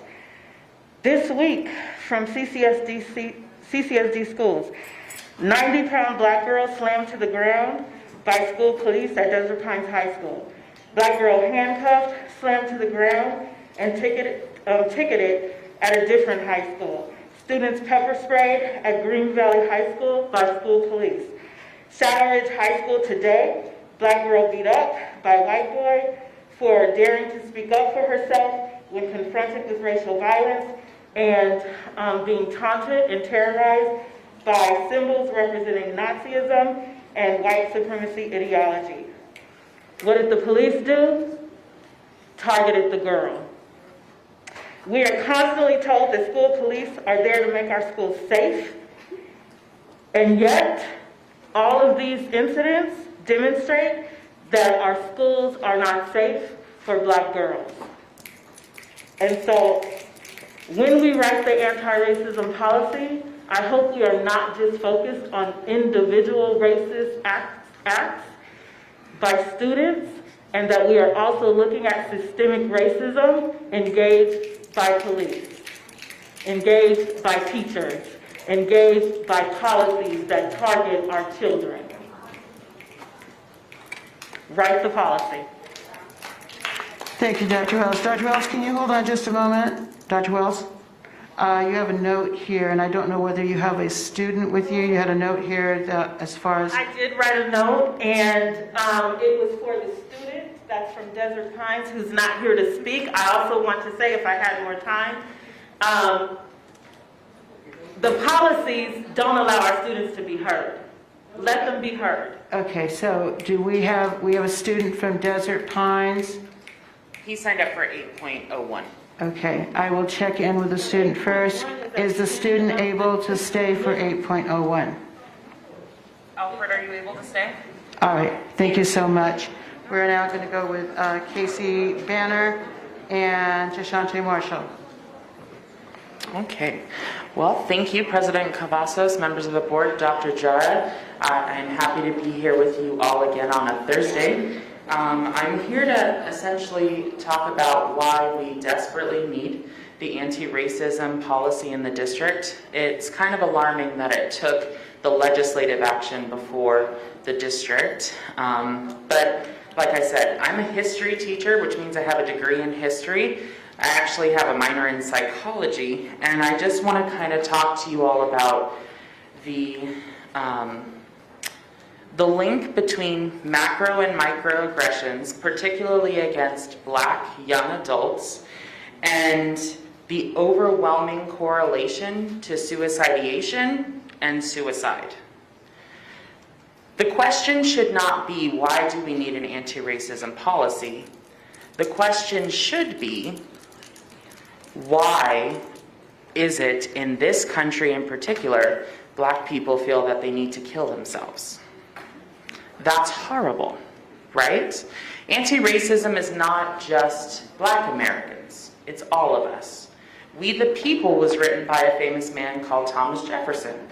Unfortunately, the same man who said we the people also owned people. And so here we are again saying we need this policy so that way everyone can be included in our policies. The last thing I want to mention is a lot of people have talked about, and I'm going to say this very quickly, that educators are teaching hate in the schools and division. I'm here to say I'm teaching State Standard SS 9 through 12, WH.23, dominant cultures and minority groups, race and ethnicity, and the oppression thereof. Thank you for your time. Thank you, Mr. Banner. Deshante Marshall, and then Jordan Hankins, and then Cecia Alvarado. Hello, my name is Jante Marshall for the record. I am the co-founder of 1865 No Racism in Schools. And I first want to just kind of remind you guys of why we're here, in case y'all forgot. And every time I get before you, I will remind you.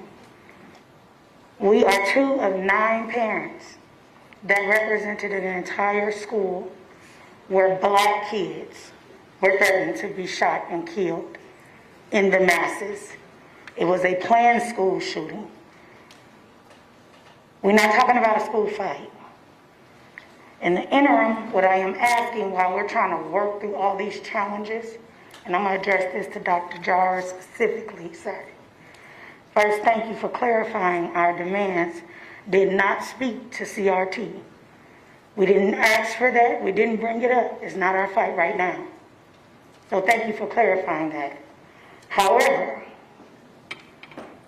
this week, within the last 3 days, we had 4 different incidents that were racially motivated reported to our campaign. The reporting was not accurate. The administrator did not know how to follow the crisis response model for hate-motivated behavior, which we implemented in February of 2020. They were not trained. They did not know where to find it.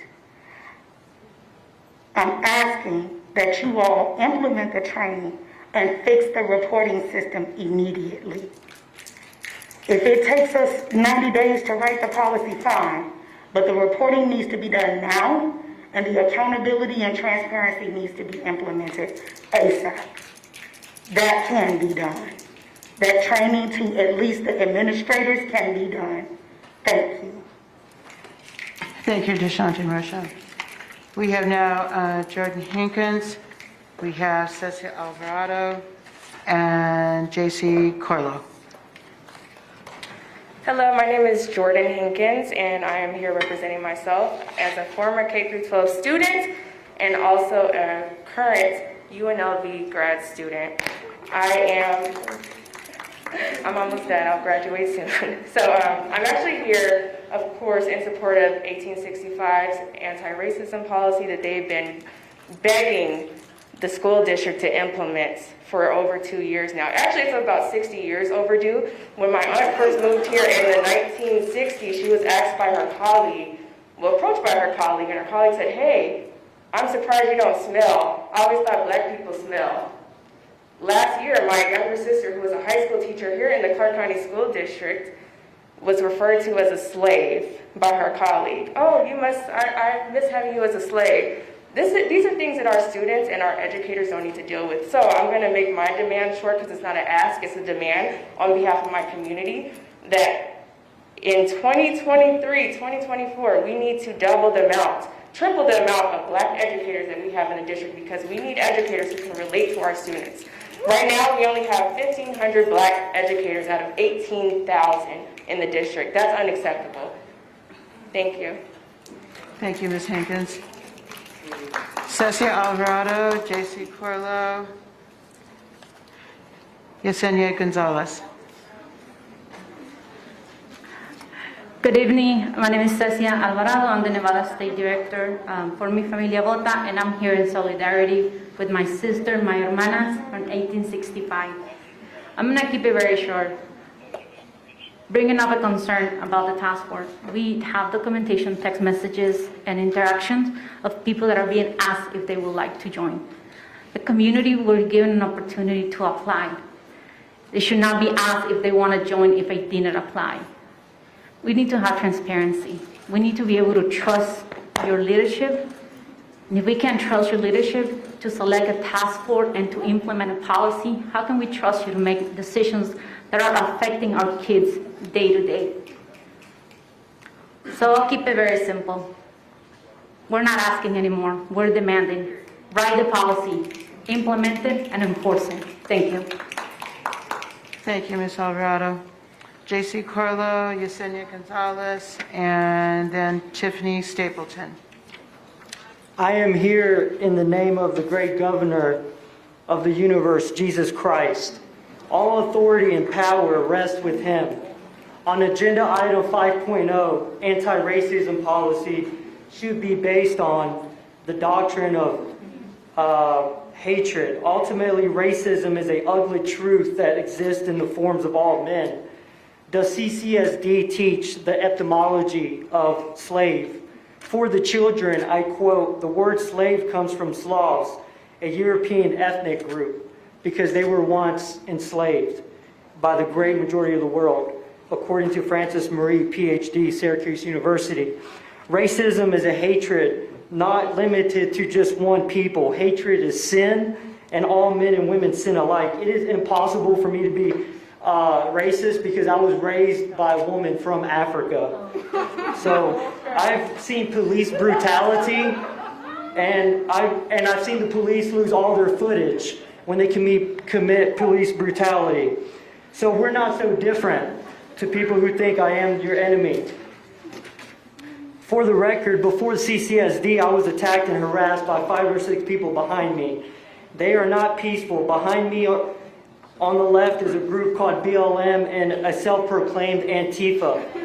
These are real terrorist groups that are racist and would teach that men in America are evil. I would like CCSD to teach children what real racism is. As I looked through the glossary, I noticed how conveniently these racist terrorist groups that oppress women, murder members of the LGBT community, they even attack religious liberty. CCSD, why hasn't your glossary included the Black Panthers or Al-Qaeda, ISIS, or Taliban? Thank you, Mr. Corlo. Yesenia Gonzalez, next speaker, and then Tiffany Stapleton.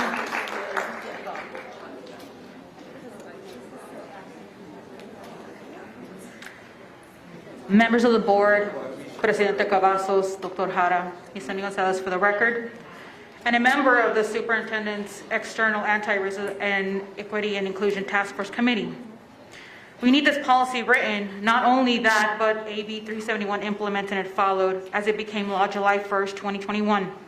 Students feel unsafe in their learning environment due to the hostility that racism is causing. My children have faced it and continue to do so along with their peers. Today, I had a mother reach out to me and tell me her special needs son, he has autism, was called, and I'm apologize in advance for this, a pinche mexicano, by another student at Northwest Career and Technical Academy. Is this not racism? Better yet, also a violation of the anti-bullying policy 5137. His environment is unsafe, and he doesn't want to go to school due to how he has faced racism and bullying. Do you see why we need the anti-racism policy written?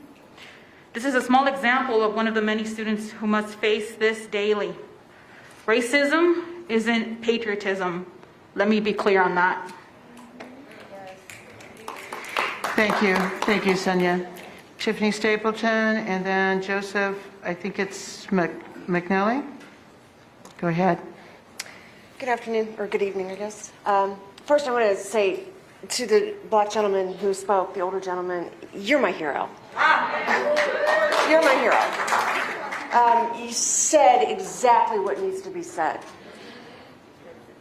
And maybe he has some credibility saying it, okay? Equity is not equality. It is instead the soft bigotry of low expectations. Dr. Jara seems to pride himself on lowering the standards, lowering the bar for all the kids in this county. How does that help any of these kids? And especially when it comes to anti-racism. You're not helping anybody by doing something like that. You're making our kids stupid. And for the young lady, I gotta say, the lady who said, or the young girl who said that they were throwing up Nazi signs. Ms. Stapleton, Ms. Stapleton, Ms. Stapleton, you are to address the board.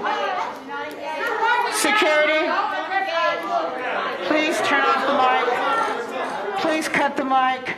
Please cut the mic. You are out of order. You are not supposed to be addressing the audience. You are supposed to be addressing the board. And there are no personal attacks allowed against the superintendent or the board. I'm sorry. Next speaker would be Joseph McNally.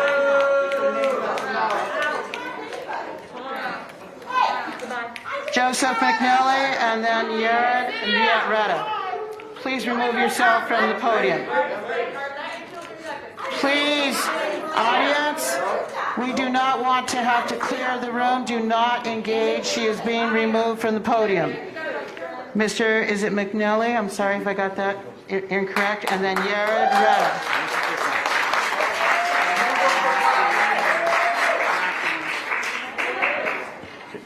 Can we start? Hi, I just want to come here and I just want to point out the obvious. So of course I'm here with my little girl, CCSD. I was also SOT chair at our school, Clyde Cox Elementary. What we're doing right now, and I want you to understand, look what it takes for you to feel safe. Look what it takes for you to feel safe. My daughter doesn't have this amount of people to make her feel safe. She has to go to school and understand that any of this conflict that's happening here, she don't have no protection. So as you get ready to have a meeting and look at how much you need security to feel safe, my daughter don't have that.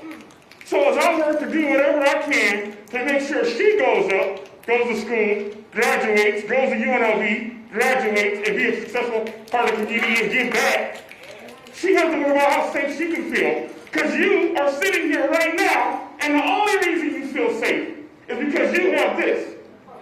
My daughter will never have this to feel safe. And that's what you guys are saying no to. Look at her. You're looking at her not being safe. Look at her. This is what you're saying no to. And all we want is a fair chance. That's all. That's all. And all of this, for you to feel safe, what is she going to do? What is she going to do? That's my time. Thank you, Mr. McNally. Yared, Yared Retta, and then I have a Gina G, but there is no last name, and then a Kyle Rogers. Is Gina here? Is Gina here? Oh, okay, I'm sorry. What about Yared Retta? Okay, go ahead. All right, my name is Jared Retta for the record. I grew up in this county. I'm a former CSN student government leader. I'm currently a CSN, and I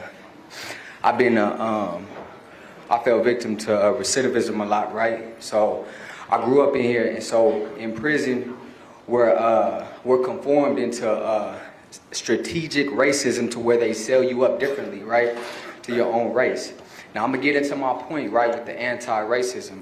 So we need to address the school pipeline, and from what I'm hearing from our children, that the CCSD police is there to be able to keep that pipeline going. And so with that being said, we need to implement anti-racism period, because also with a few people on this aisle, and I stand with the masks and things like that, that right there is taken away from the whole experience of middle school, high school. But put your mindset back to when y'all was in school. You can't even see the simplicity of the little girl you might want to flirt with and have her be your girlfriend. You can't even see the smile, things like that. That's dehumanizing. That's also dehumanizing the children. Hold on though, because I'm glad I got clapping from over here and applause. But at the same time, we gotta also address racism as well too, because we want our children to be the best versions of ourselves, and that goes on both sides of the aisle as well, whether it be African American or whether it be Caucasian. We all need to be able to address this and come together as one, because all together we're Nevada.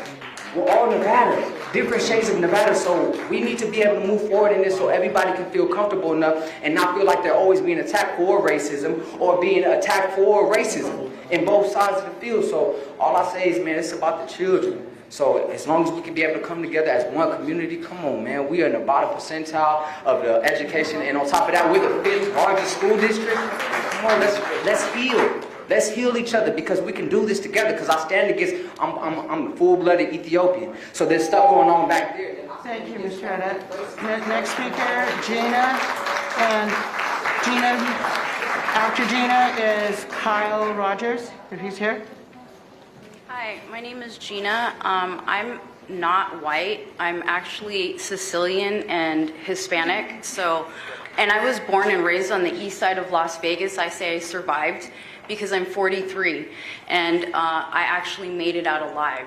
So I understand that there's racism, but it's everywhere, and to spend our money and our time when our children are facing vaccinations and freaking forced masks is absolutely ridiculous. Everybody should be ashamed of themselves when they're focusing on the wrong things. Our children are being child trafficked and freaking pedophiles everywhere. That's what everybody needs to be focusing on. Everybody needs to be focusing on child trafficking and helping our children in the community and standing up for our children in our communities, our own communities.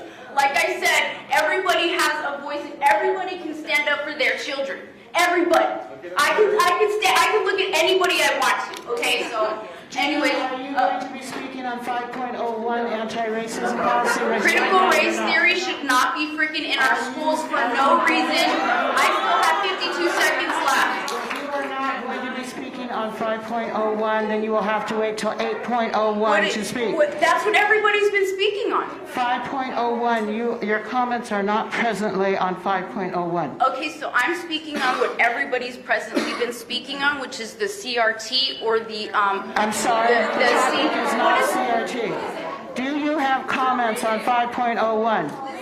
If you do not have comments on 5.01, please sit down and wait till 8.01. All right, please, next speaker, Kyle Rogers. Kyle Rogers, and then Tashika Lawson, and then Dara Larson.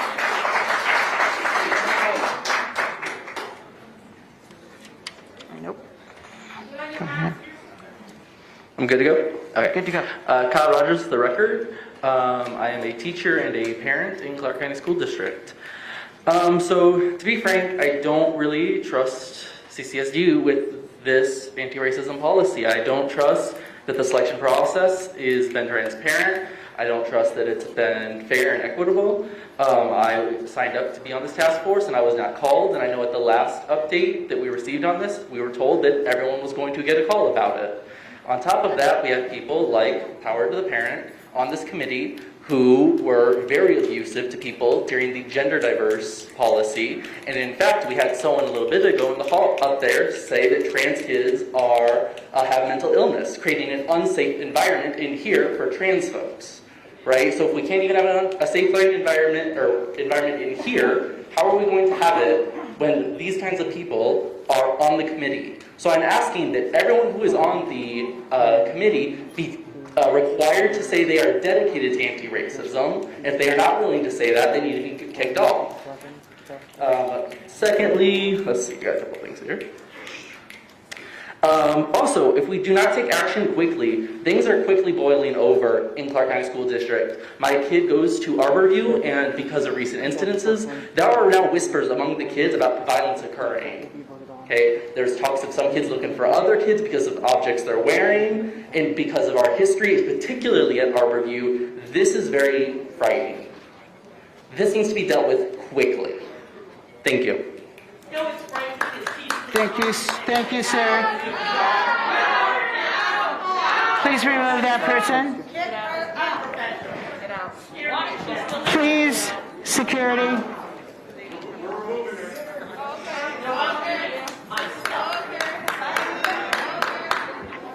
Tashika Lawson, Dyer Lawrence,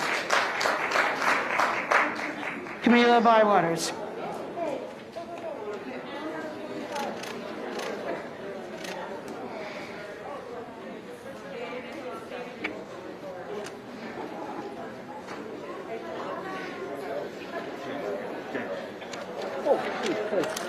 Mr. Lawrence, you need to wear your mask until you get up to the podium, please. Thank you. Let her go and I'll go. Tashika, are you ready to go ahead? Okay. So my name is Tashika Lawson, and I am speaking on 5.01 anti-racist policy development. I just wanted for us to be able to talk about this. This policy is not going to mean anything if we don't put teeth in it. I work in professional places, and you can put policies up.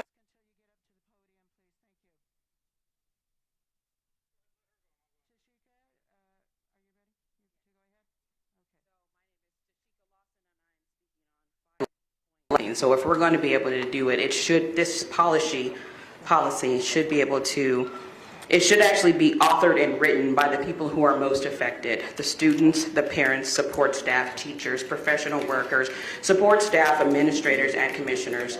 And with the people who are in the major minority only being on an advisory position. We shouldn't actually have people on this, because I was a student who was in this school district, and I faced racism. I faced racism from kindergarten all the way through high school. But we do need to be able to deal with this. So why do we want to be able to deal with this? We have Black students who are going to be the first identified as an aggressor in an escalating situation.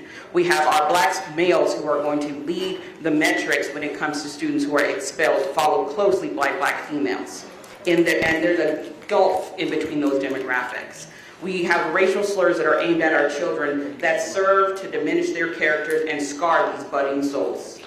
So let me talk to the only color that everybody seems to love: green. Our kids deserve to be able to be protected, and if we can't protect them, then we should take them out of these schools and teach them ourselves. That's it. Thank you, Ms. Lawson. Dyer Lawrence, and then Camila Bywaters. Hi, I'm Dyer Lawrence. 5 kids in the school district, 3 have graduated, and I got 2 still in it. Here's one of them. I'm here for him, but also for all the other kids in the district. It's become clear that we're just not, we're on such different pages, and we just have totally different views of what's good for the kids. Now, I respect that you guys have different views, and hopefully those are views that you really hold and not paid for views, but I'll give you the benefit of the doubt, I guess. But we almost got to the point where we need almost two options for schools, not just everyone running a private school. Like you guys letting us have a patriotic version, a kind of traditional school where we focus on the fundamentals, reading, writing, arithmetic, science, math, English, and just pound notes. We're not doing a good job of that. And then you can have a woke school with the teachers, you know, they can have how to dye your hair purple class. They can have, a gender transition class.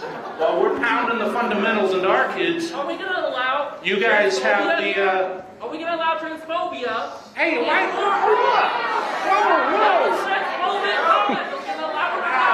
Hey, can I get some time restored? Please, Mr. Lawrence, Can I get some time restored? Can you, your time is still running, but can you please confine your comments to what the topic is at hand? Well, We're not here to hear derogatory, anti-racist comments. Well- We're talking on the policy. Thank you. Hey, you took like 20 seconds. Can I get that back? Please? Nope, we had interruptions and... Well, that's also part of it. Keep on talking. Whoa, you just took 20 seconds with an interruption. You didn't throw her out. Keep on talking. Well, that's part of it too. We need to teach our kids, you know, with the old principle of Martin Luther King, where we're judging each other not by the color of our skin, but by the content of our character, and loving each other. You guys can have your school where you teach racial resentment and racial division and teach everyone to hate each other, and we'll have our school where we love each other, no matter what color you are. We just came from basketball practice. Me and him were the only white kids in the gym. Guess what? We got along fine. Everyone's cool. Just treat each other good like you're supposed to. It's not that hard. Get over it. Thank you. Camila Bywaters and...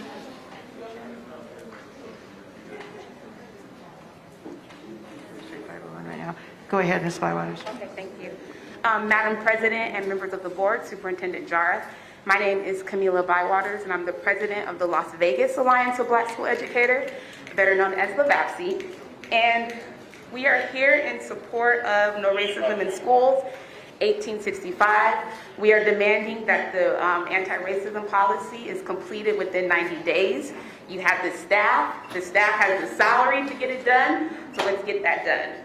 And also, another alarming fact that came to my attention, I looked at the individuals who were selected for the task force, and I noticed that there was not a representative from LAVAPSE, which means that once again, you've left out historic West Las Vegas from a very important conversation.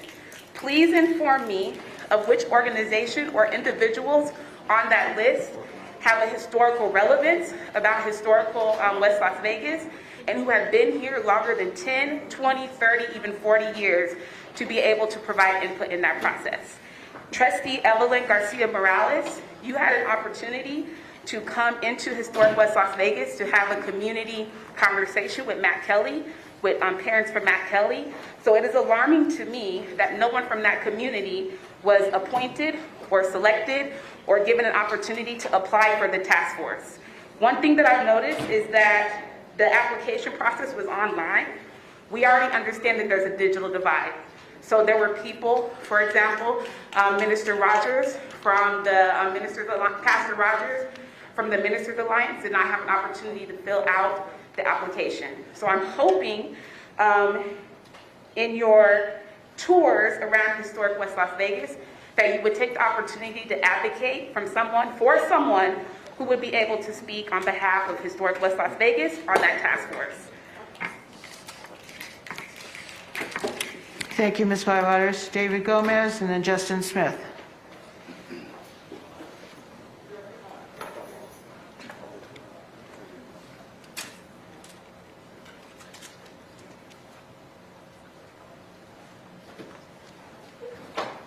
Is Mr. Gomez here?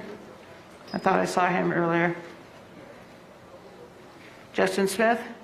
Okay, go ahead.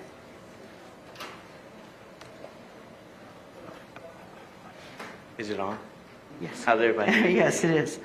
My name is Justin Smith, and I want to speak about an incident that happened when I was attending Durango High School, and I think Lola Brooks, you remember me. I actually attended Beacon High School, Beacon Academy in Nevada, And the shift happened because what happened at Durango High School was I was bullied, and it was in front of an administrator. So basically what happened was I was pushed, and the administrator was right there. There was a gash in my leg. It was all on documentation, and they deleted the video. I had never been in trouble. I was student of the month, student of the year, and at Beacon Academy in Nevada. And basically, I was given the maximum sentence. I was given 10 days of suspension, and it was at the end of the school year. I had an IEP, and I also had and I didn't get the protection that I needed. And there were so many incidents that were leading up to another incident that actually happened at Durango High School. For the record, and this is public information, but I was running track, and my genitals were out in the yearbook, and it was published, and I was bullied on that too. And I don't know if it's racism but the way the picture was structured, even in the yearbook, it was crazy. I mean, there was a white gentleman that was in front of me, and I'm running with him. I'm running behind him with my genitals out in the yearbook.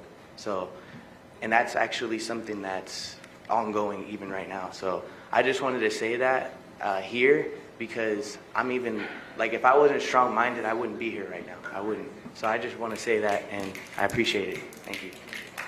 Thank you, Mr. Smith. We appreciate you being here and being brave enough to share your experiences. We appreciate it. Is Mr. Gomez here now? All right, I think he has left.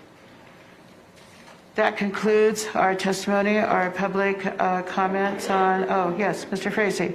Were you signed up for, I called your name earlier, I believe? Yes, go ahead, please. I'm sorry, I did not see you there. Come in. Thank you, Madam President, Superintendent Jara, distinguished trustees. For the record, my name is Jim Frazee. I'm a high school teacher in Clark County. I also have the honor of being Vice President of CCEA. I'm speaking on 501, racial policy. I must tell you, I come here very sad today. I am sad that it's taken so long to even have a conversation about this, not to mention not have an action part. I don't understand why it's so controversial to say that we're going to treat students, teachers, and staff of color with dignity and respect. We know that this body, Superintendent Jara, can move rather quickly when he so chooses, like ramming a complete upgrade of the grading policy down our throats, but we have not even gotten students back for the first day. I ask you to move as quickly on this policy. I heard someone say, now is not the time to address this. For 350 years, since the first African-American slave entered this country, those words were uttered. I am here to say it is now time to address it meaningfully. Meaningfully, I am not saying just words on a piece of paper. I'm saying let us address the systemic racism that is in Clark County school system. What might that be? If you don't know, please allow me to address it. How comes the schools of predominantly neighborhoods of color have subs, long-term subs going in and out, where those students do not have the same opportunity to have an education and to move on? This must end. I can think back being in this chamber 2 years ago in the summer, when you were meeting and addressing the county commission. CCEA and other educators, thousands of us, went up to Carson City, and we got AB 309 passed.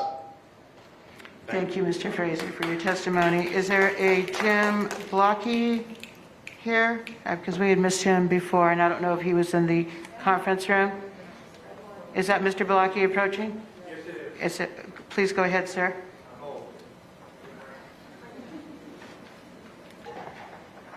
My name is Jim Blocky, and you know, it's not that we have such a problem with this racist thing, it's who it's aimed at. That's what we have a problem with. He was talking about, you know, being treated with respect. Well, it goes both ways. There is a racism problem. You will not get an argument from anybody up here that there is not a racism problem in this country, but it is an equal opportunity thing. There's racism on both sides. I can tell you, I'm a retired teacher. I taught for 22 years.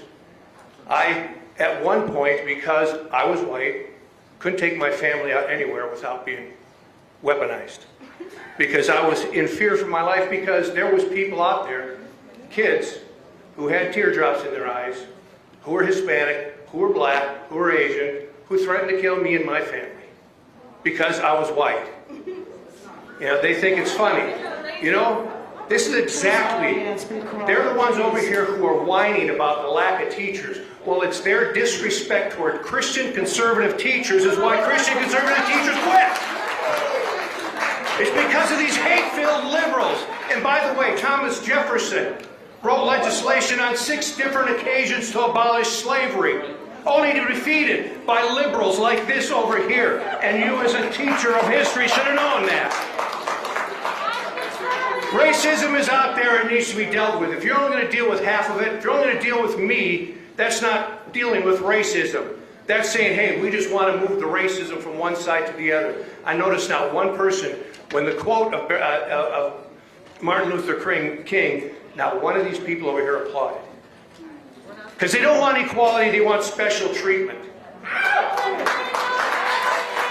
Thank you, Mr. Blocky.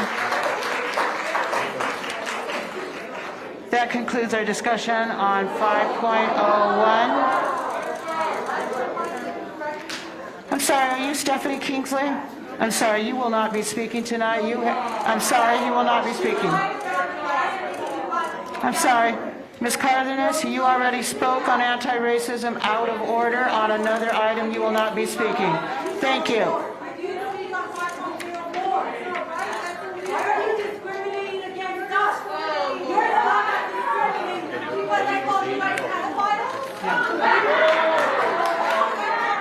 Please.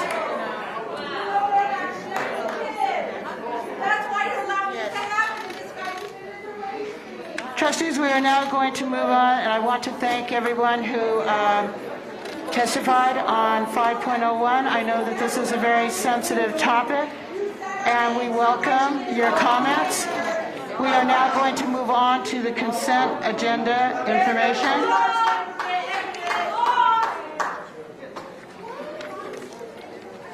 Trustees, do I have a motion to adopt the consent agenda? I do not have any inquiries here about pulling any of the consent agenda items. Trustee Williams. Trustee Williams? Go ahead, Trustee Williams. Madam President, I'd like to make a motion to approve the consent agenda. Thank you, Trustee Williams. We have a motion on the floor to adopt the consent agenda.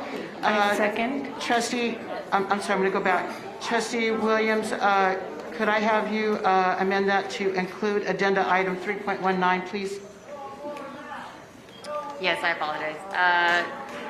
President Cavazos, I would like to, at this time, make a motion to approve the consent agenda with the addendum of 3.19. Thank you very much, Trustee Williams. Second? I second. Trustee Guzman? Trustee Guzman? We have a motion by Trustee Williams, a second by Trustee Guzman. Security, please take care of anybody who is calling out while I proceed with the business of the board.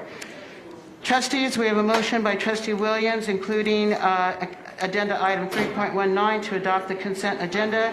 We have a second by Trustee Guzman. Trustees, please indicate your vote. Madam President? Yes. I have to disclose that item 3.18 directly involves my employer. Although there are no financial benefits that my company receives from the district, I would like to abstain from this item to avoid any perceived conflict of interest. Thank you very much, Trustee Garcia-Moaz, for bringing that to our attention. I appreciate it. So with that, I'm going to ask for a vote for the trustees. Please indicate your vote by raising your paddle.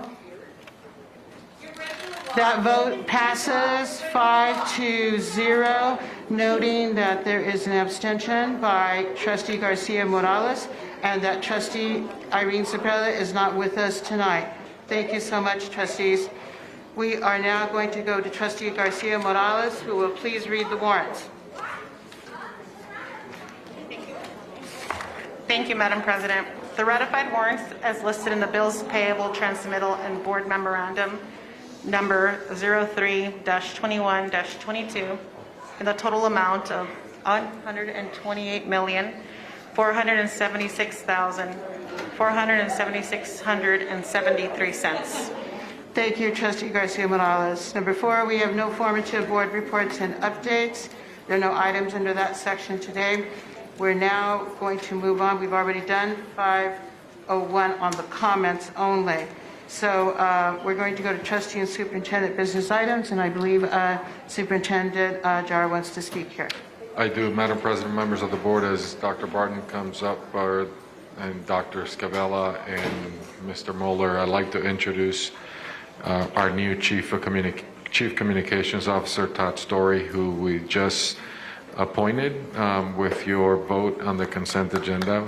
So welcome, Mr. Story. Hello, Mr. Story. Please go ahead and welcome. We can't hear you. Sorry, to get kind of close. How's that? Better, Okay. much better. Thank you. Madam President, Board of Trustees, it's my pleasure to be here tonight. I appreciate the vote of confidence. Thank you, Superintendent Jara. As a 37-year resident of Southern Nevada and a graduate of the Clark County School District, it is a high honor for me to be able to serve in this position, to join you in serving this community and obviously the students of Clark County School District. So I look forward to getting to work and taking care of business and bringing this community together. So thank you. Thank you very much, Mr. Story. Trustees, do we have any comments or anybody that has anything to say? We welcome you. We welcome you, Mr. Story. Security. Security. We are moving on. While they are removing Ms. Cardenas, we are going to move on. This is not an action item. We are having a presentation by our staff here, and we are going to have the presentation on anti-racism policy development work. This is an update on the anti-racism policy development work. The contact person is Mike Barton, and this is not an action item, and we have heard the comments on this, and we welcome staff here at this time. And I believe, Dr. Barton, you are leading the presentation, so whenever you are ready.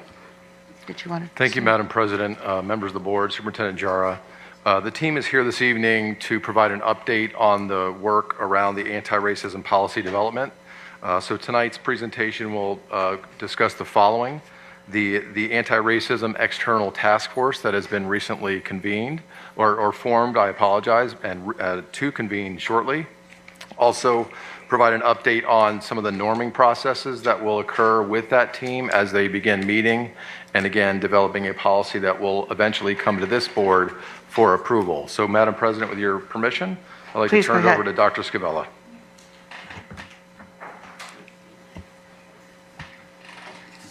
Madam President, members of the board, Superintendent Jara,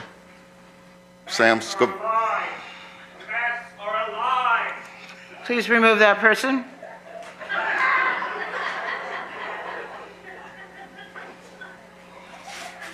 Dr. Barton, please proceed. Or Dr. Scavella, I'm so sorry. Sam Scavella, Assistant Superintendent of the Equity and Diversity Education Department, for the record. Presenting with me tonight is Brandon Moeller, Director of the Equity and Diversity Education Department as well. Tonight we will be presenting on an update on the progress and work associated with the development of the anti-racism policy, the Superintendent's External Anti-Racism Equity and Inclusion Task Force Committee, proposed topics of discussion for the Superintendent's External Anti-Racism Equity and Inclusion Task Force Committee meetings, and the timeline to develop the anti-racism policy.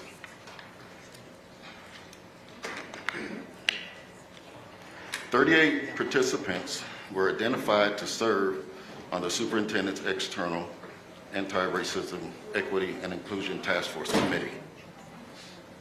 This graphic, this composition of the External Task Force Committee is illustrated on this graph.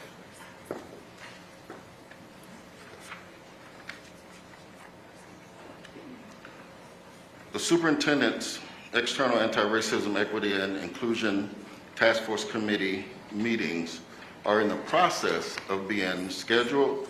The purpose of the proposed topics for the discussion will be important in maintaining the focus to successfully develop and implement an anti-racism policy. To that end, we have been speaking with the professional experts regarding consideration for discussion items to ensure that the focus of the discussion will be on development of anti-racism policy. Critical race theory will not be a part of the discussions or included in any of the professional learning opportunities. The district will continue to utilize the Nevada Department of Education's curriculum and professional learning standards. I will now turn it over to my colleague Brendan Moeller, who will present the anti-racism policy development timeline and actions that have been implemented in compliance with Assembly Bill 371. Madam President, members of the board, Superintendent Hara, for the record, I'm Brandon Mueller, Director of the Equity University Education Department. A progressive timeline has been developed which leads to a proposed anti-racism policy adoption date of January 2022. Assembly Bill 371 was enacted and went into law on July 1st, 2021 to establish the provisions relating to discrimination based on what race, which amended the bullying and cyberbullying laws. The following actions have been initiated to ensure compliance. Number one, discrimination based on race, bullying, and cyberbullying informational posters and trifolders have been updated. The posters and trifolders will be provided to all 366 schools district-wide for placement in every school's front office, hallways, and high-traffic areas. In addition, schools will be required to post the information electronically on their website. Number two, mandatory professional learning highlighting discrimination based on race, bullying, and cyberbullying began in August 2021 and will reach over 40,000 employees by mid-October 2021. Number three, face-to-face training will begin in September for all regional and school leaders, focusing on the specifics of Assembly Bill 371, restorative justice, and critical response to racially and hate-motivated behavior. Number four, monthly meetings with central office divisions and departments, region, and school leaders have been planned to discuss data, findings, and action steps needed based on discrimination based of race, bullying, and cyberbullying cases. Number five, 15 hours of professional learning on restorative justice practices will be offered district-wide on September 13th, 2021, and again on October 4th, 2021. Multiple departments and divisions are actively working to update Policy 5137, Safe and Respectful Learning Environment, Bullying and Cyberbullying, to reflect the revisions required in Assembly Bill 371. The Superintendent's Anti-Racism, Equity, and Inclusion External Task Force Committee has now been established and will produce the first draft of the anti-racism policy in October 2021. The External Task Force Committee will review and make necessary updates in November 2021. The policy notice of intent will be submitted in December, followed by the proposed final adoption in January 2022.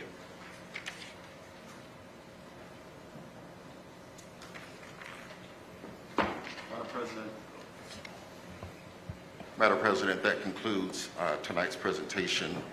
We will now yield to you for superintendent's comments, board discussion, and questions. Thank you, Dr. Scavella. Dr. Jara? Yeah, I just want to make a quick comment. I just thank the team. This is again an update. Thank the committee members for the willingness to serve. I know the external team, but also our experts that are also working.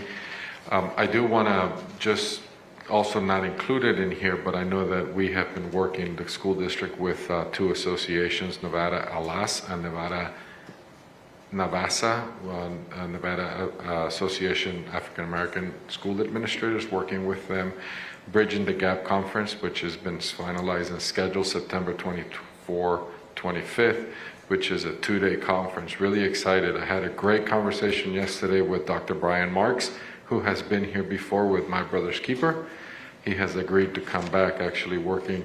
He's going to be here from 9 to 12. He's a professor on implicit bias at Morehouse College. Really excited that he is going to come back, and I told him to, as we're doing this work, that he'll be a resource as well for us to help us move forward with professional development, as you've heard tonight, but also implementing this work. Thank you, Dr. Jara. And I'm sorry if I missed a part there, did we have a date that Dr. Marks is going to be returning? He will be here on Saturday the 25th from 9 to 12. He'll be speaking for the 3 hours, similar to what he did in the California conference. Thank you, Dr. Jara. Now going to open this up to trustee discussion and questions. I believe that, okay, so I believe trustee Guzman was first, and then trustee Williams, and then we'll just go from there. Trustee Guzman. Thank you, President Cavazos. I have just, I'm thankful for this presentation. I really do appreciate the work. I have a couple of questions. First has to do with the criteria of the selection of the group, because there seemed to have been a leaked grouping that was passed around, and some of those folks didn't actually make the list. So were there criteria? How was this communicated? And then I have a couple of other questions, but that's first, how was it communicated out? Go ahead. Madam President, members of the board, Superintendent Jara, Trustee Guzman, to your question, just to be transparent, there was a premature communication as bios were being built. So as biographies were being built with members that you're seeing tonight, there was a premature conversation. That was halted. And then we did do some mid-course correcting. As far as the criteria, we did follow criteria, but ultimately this is a superintendent external task force, meaning that it's not an open meeting, it's operational in nature. Therefore, while criteria components were followed, of course, this is ultimately an operational committee that will, again, do the work and bring those recommendations for policy to you as a governing body. Okay. Thank you. I appreciate that clarification. And then can I just get a clarification then, if that was the case, well, we heard it in public comment, why no one from the historic West Side?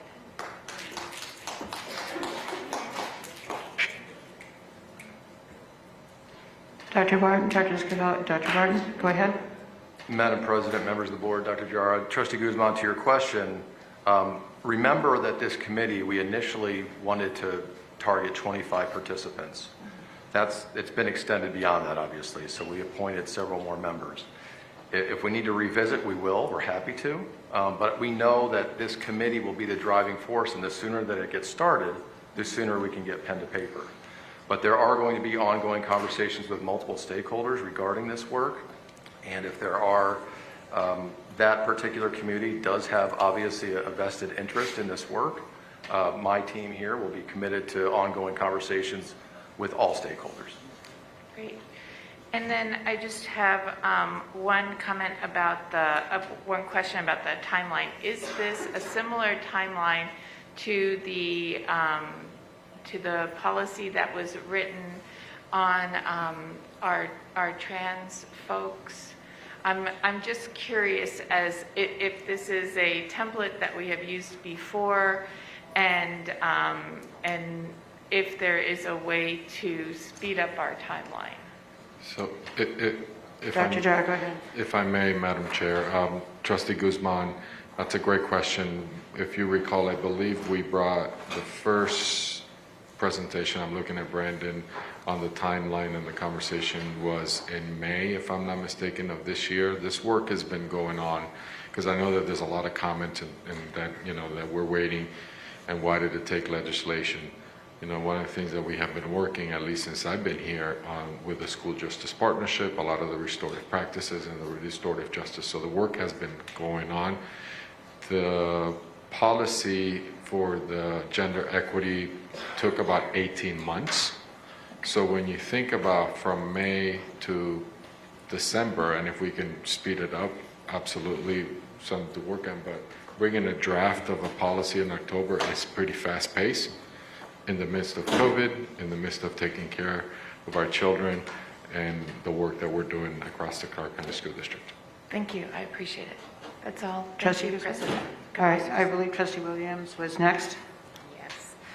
Trustee Guzman actually took a comment of mine, because I was actually not counting it from May, but I was counting it from February of this year, because that's when it was first brought up, and I believe it was a work session that was brought up, and so I'm looking at 11 months compared to 18 months. So where I understand where people want to get it done, but like Dr. Barton, Dr. Scavella, and Mr. Moeller, like I want to get it done properly and accurately. So thank you for coming and getting this all for us, and it seems like a great task force. So my only question is, do you gentlemen believe that everyone you chose on that task force truly has the best interest of all of our students at heart? That's my only question. Right? So just your opinion. I'm just wanting your opinion. Do you believe that they are here for the development and the safety of our children? Because I believe they are. I've read through all these. I see the people that are there. So just my personal opinion, I believe they are. As long as you guys are happy with this task force, I implore you guys to continue to push forward with these people, and that's what I'm asking. Dr. Barton? Madam President, members of the board, Superintendent Jara, Trustee Williams, I think there's been thought around all of these individuals, and there definitely are some differing opinions. However, I do believe that everyone wants to see a policy be developed. That's my understanding. And so if there's any contrary opinion to that, that's expressed as the work continues, that will be a concern that we can address operationally. Thank you, Dr. Barton. I agree with you 100%. So thank you so much for bringing this, and it's a great presentation. I look forward to seeing it next month as well. Are you good, Trustee Williams? I'm great, thank you. All right. Other trustees in discussion? Trustee Ford? Thank you. I have a few kind of just thoughts I want to put out there, but I'm happy to see a timeline, and I hope that we can stick to it. I guess I'm kind of wondering now, what if we don't stick to it? Then what happens? So I guess that's a conversation with the board as far as accountability and whatnot, but I'm glad that there is something that we can watch and that we can hold people accountable for if that work and communication isn't done correctly.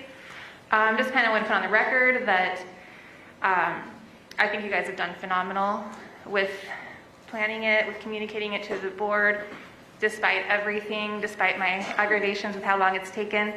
You have been very respectful and communicative to us. And then you guys know on briefings, a lot of times I say my opinion, and then sometimes I say my opinion and I'm like, just letting you know this is a strong opinion, and if I see this, I might say something on the record, just letting you know. So I think that this is one of those things that I just want to put on the record that I did say in a briefing that, and I am only one trustee, but I did say in the briefing that I didn't think there was any room for anybody on the task force that wasn't already pro creating an anti-racism policy, and that I would not be happy if anybody that had been publicly against it was chosen. So I'm just hoping that operationally, that if there's anybody who it seems like might be slowing down the work or causing issues, that it would be handled and that those people would be removed. I want, actually, a speaker earlier kind of took the words out of my mouth when talking about the new grading policy in relation to it, which seemed to be similar in a lot of ways, that it's a big policy. It affects all students. It was recently passed. There was a lot of parents opposing it, a lot of teachers opposing it, some controversy, there still is, but it was able to get implemented, created, approved, and implemented, and training on it really quickly. So I feel like we could do that with this policy if the desire was there.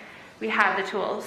So I'm hoping that we will be able to emulate the speed of that policy and not previous policies that took 18 months. And I just wanted to kind of address, without going into too many details, just some of the comments that I heard tonight. I feel like everybody's really saying the same thing still. And it's just that we don't always understand someone else's perspective, and we all are products of our environments and our childhood, and you don't know what you know until you know better, and when you know better, you do better. But it really isn't a white or black or brown issue. It's a racism issue, it's a prejudice issue, a hate issue. And I just wanted to get confirmation that that this applies to all races. And if there was a student who was being targeted and harassed for their skin color and that skin color was white, it would protect them too. Is that correct? Yeah, I see you guys nodding. I want to make sure like it's in the record. Yes. So I think that that's important for parents because racism, by definition, is systemic. It's the ism in it, but prejudice and hate are definitely in existence as well. And there is definitely prejudice against white kids, and often kids get targeted and called terrible things. And I think that this policy should keep that into consideration. I also wanted to speak to something that a lot of the students are talking about and something that a lot of our public commenters mentioned tonight, and that's the police in schools. I think this is something that the board should discuss separately at some point. I will possibly request that later on. But I feel like we can be against racism and pro the police at the same time. And we can think about things in a way that, maybe things might be different if there weren't less police at schools, but there were more other adults that can help kids in the way that they need to at the time when incidents are occurring. So there was something I heard a couple years ago and it stuck with me, and it was a recent graduate, a black female from her school, and she had said that if she could change one thing, it would be that there were more people on campus that could help her get into college than could arrest her. And so I think that that's something that we should think about. It doesn't mean remove people that are there to protect us, but also consider how we can support those that are there to protect and serve us.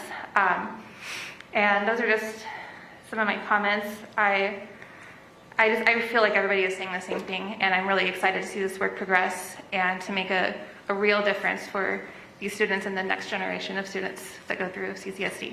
So thank you. Thank you. Trustee Ford, did you want to say something? I Dr. do, Jordan? if I may, for Trustee Ford. Trustee Ford and members of the board, I know that this is a priority of the board, and as your superintendent, we will do what it needs to do, and if it can be fast-tracked, we can, and we will. Our children are depending on adults, as always. I know that the speaker, the comment on the grading, I want to also let the record show that the work on grading started in December, I believe, with principals.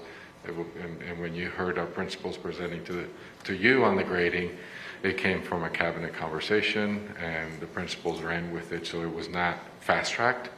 As it was mentioned, it was a long process before it came to the board internally and locally, and parents were involved, and teachers and SOTs and principals. So it wasn't fast-tracked. It was quite a few. I think the work started in December. I'm looking at my deputy.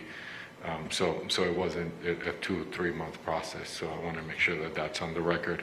And I believe, if I may, because I know Trustee Guzman at the last board meeting brought up on the police, and I know that's coming, Trustee Ford, in September, presenting on school justice partnership with the data. So it'll be a really good discussion for the board on how we're using our police to make sure that we keep our children in school and out of the prison pipeline.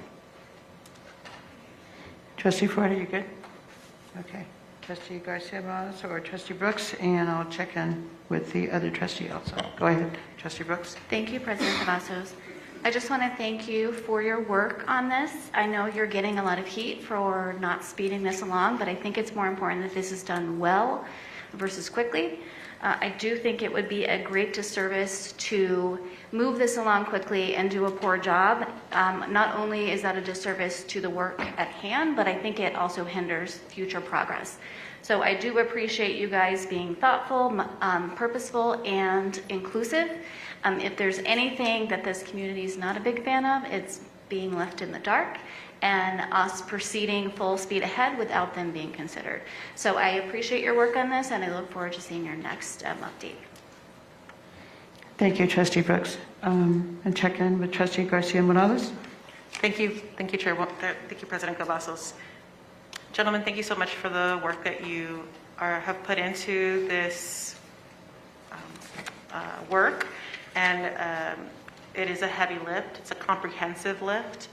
One of my expectations when we first agreed to pass a policy, was that we would assess and determine some of the greatest pain points that exist in our district when it comes to racism and its impact on our students and our system at large. And it sounds like you are addressing those items through comprehensive, one, by having a diverse pool of individuals who are committed to the success of students and in the committee, and ensuring that there is training that comes with the policy, with the anti-racism equity work, and also a policy and expediting that compared to our gender policy that was passed in 2018. So I want to simply thank you and the committee who has been selected to support this work. I think that this is especially important, and I really appreciate the thoughtfulness when it comes to the diversity that exists on the committee. I see that over 73% are either Black or Hispanic individuals which I appreciate, because given the diversity exists on our student population, the majority of our students being Latino, nonetheless, Latino and Black make up the majority of our student population, and it's important to have that represented here. I look forward to seeing the continued work of the committee and of the team in working internally and externally to make this work for us. Thank you. Thank you, Trustee Garcia-Morales.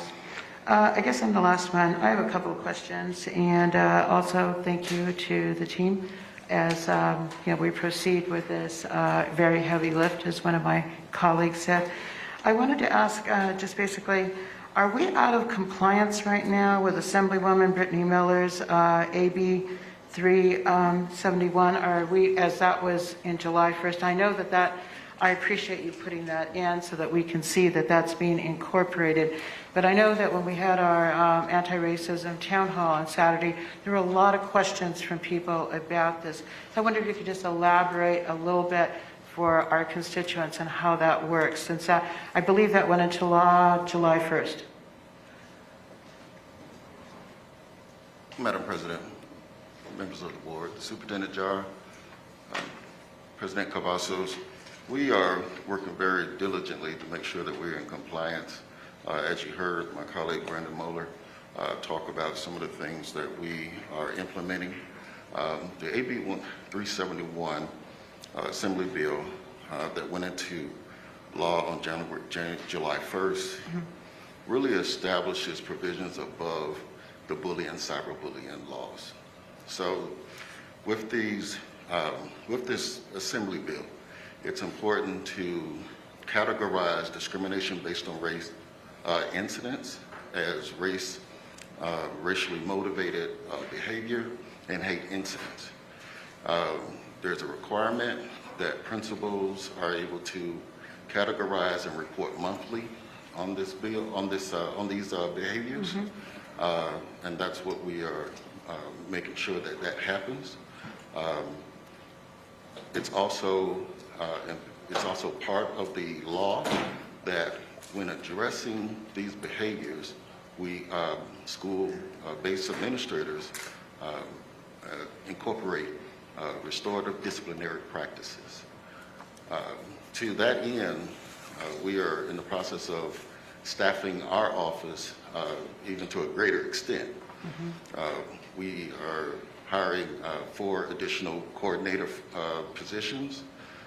We are just encompass restorative justice practice facilitators. We have 4 of those positions. We also have police social workers that's going to come on board and work with us. We have made sure that we have trainings, as you heard, that are scheduled for September. We are training region leaders, school-based leaders on how to identify these behaviors and how to address them. We have used the crisis response guide to develop a checklist to make sure that we are responding correctly when we are addressing these behaviors in compliance with the cyberbullying and bullying laws as well. This actually Assembly bill amends NRS 388 and it also amends policy 5137. So again, at this point, we are, what we have put in place ensures that we are in compliance with the law as it enacted July 1st, 2021. Dr. Scavellas, thank you. Oh, too loud here. Thank you so much for that. We had a lot of questions on that, and I think your very detailed explanation helps a lot on being able to put it in perspective. Something that I do want the public to understand, because I get a lot of questions on this, is that this is a law. It's no longer a directive. It's no longer a suggestion. It is the law. And so I'm so pleased that you included that in the presentation and that we are going to be aligning with that. And again, in your reference as far as the bullying policy, we have very specific protocols, of course, that our staff has worked on over the years as far as to have certain things that need to be followed, and that's what we're asking for. So I appreciate the work that you have done in presenting this. It's kind of more like an overview. A couple of other things real quickly. I share, I think it was Trustee Guzman, as far as, thank you, I will make sure I look it back to you. I know you guys will remind me. On the historic west side, if we have 38 people, we started out with 25. 38 haven't been on a lot of boards, a lot of task forces, a lot of committees. It's kind of unwieldy. So I know there's going to be, I think you said, Dr. Barton, like subcommittees, and we have 4 facilitators that are going, 4 very good facilitators that are going to be assisting. Is that correct? So if there should be somebody who, for whatever reason, cannot put in, let's say, I'll just make this up, like the time commitment or whatever, would it be considered that somebody that did apply, and they are from the historic west side, and we do not have them represented, would they be able to resubmit an application, or would you basically just go to your list of the people that did not make it onto the task force for a community that is not being represented? Madam President, members of the board, Dr. Jara, President Cavazos, to your point, it's a superintendent-appointed committee. So I just want to make sure I'm clear about that. So if we've missed parts of the community, we'll definitely learn that in our first meetings. We have our first external meeting scheduled for next week with the current membership. But again, that could, as you said, President Cavazos, that could morph into other subcommittees as we explore topics. Because if I may, just to follow up on what Dr. Barton just mentioned, with the discussion we've had internally, as you see, our children, our students part of that work, and it may morph into more discussions with more kids, right? So get a broader representation of our students across the entire community. So that's kind of an example of what we're talking about. Thank you, Dr. Jarrett, and thank you, Dr. Barton. I just want to make sure that, I believe one of our speakers had talked about that we don't just want like a set of rules that is not going to be, it's not going to have any teeth in it, for want of a better term.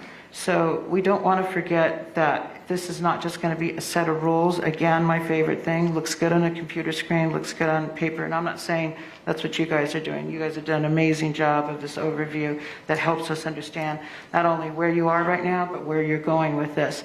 But we also do not want to forget the aspect of systemic and institutional racism, and that we make sure that incidents that we have happen I know that there were incidents that happened this morning, there were incidents that were mentioned today, and that whole concept is not forgotten. And so I do appreciate your, I guess I want to say your scope here, how you're putting this together.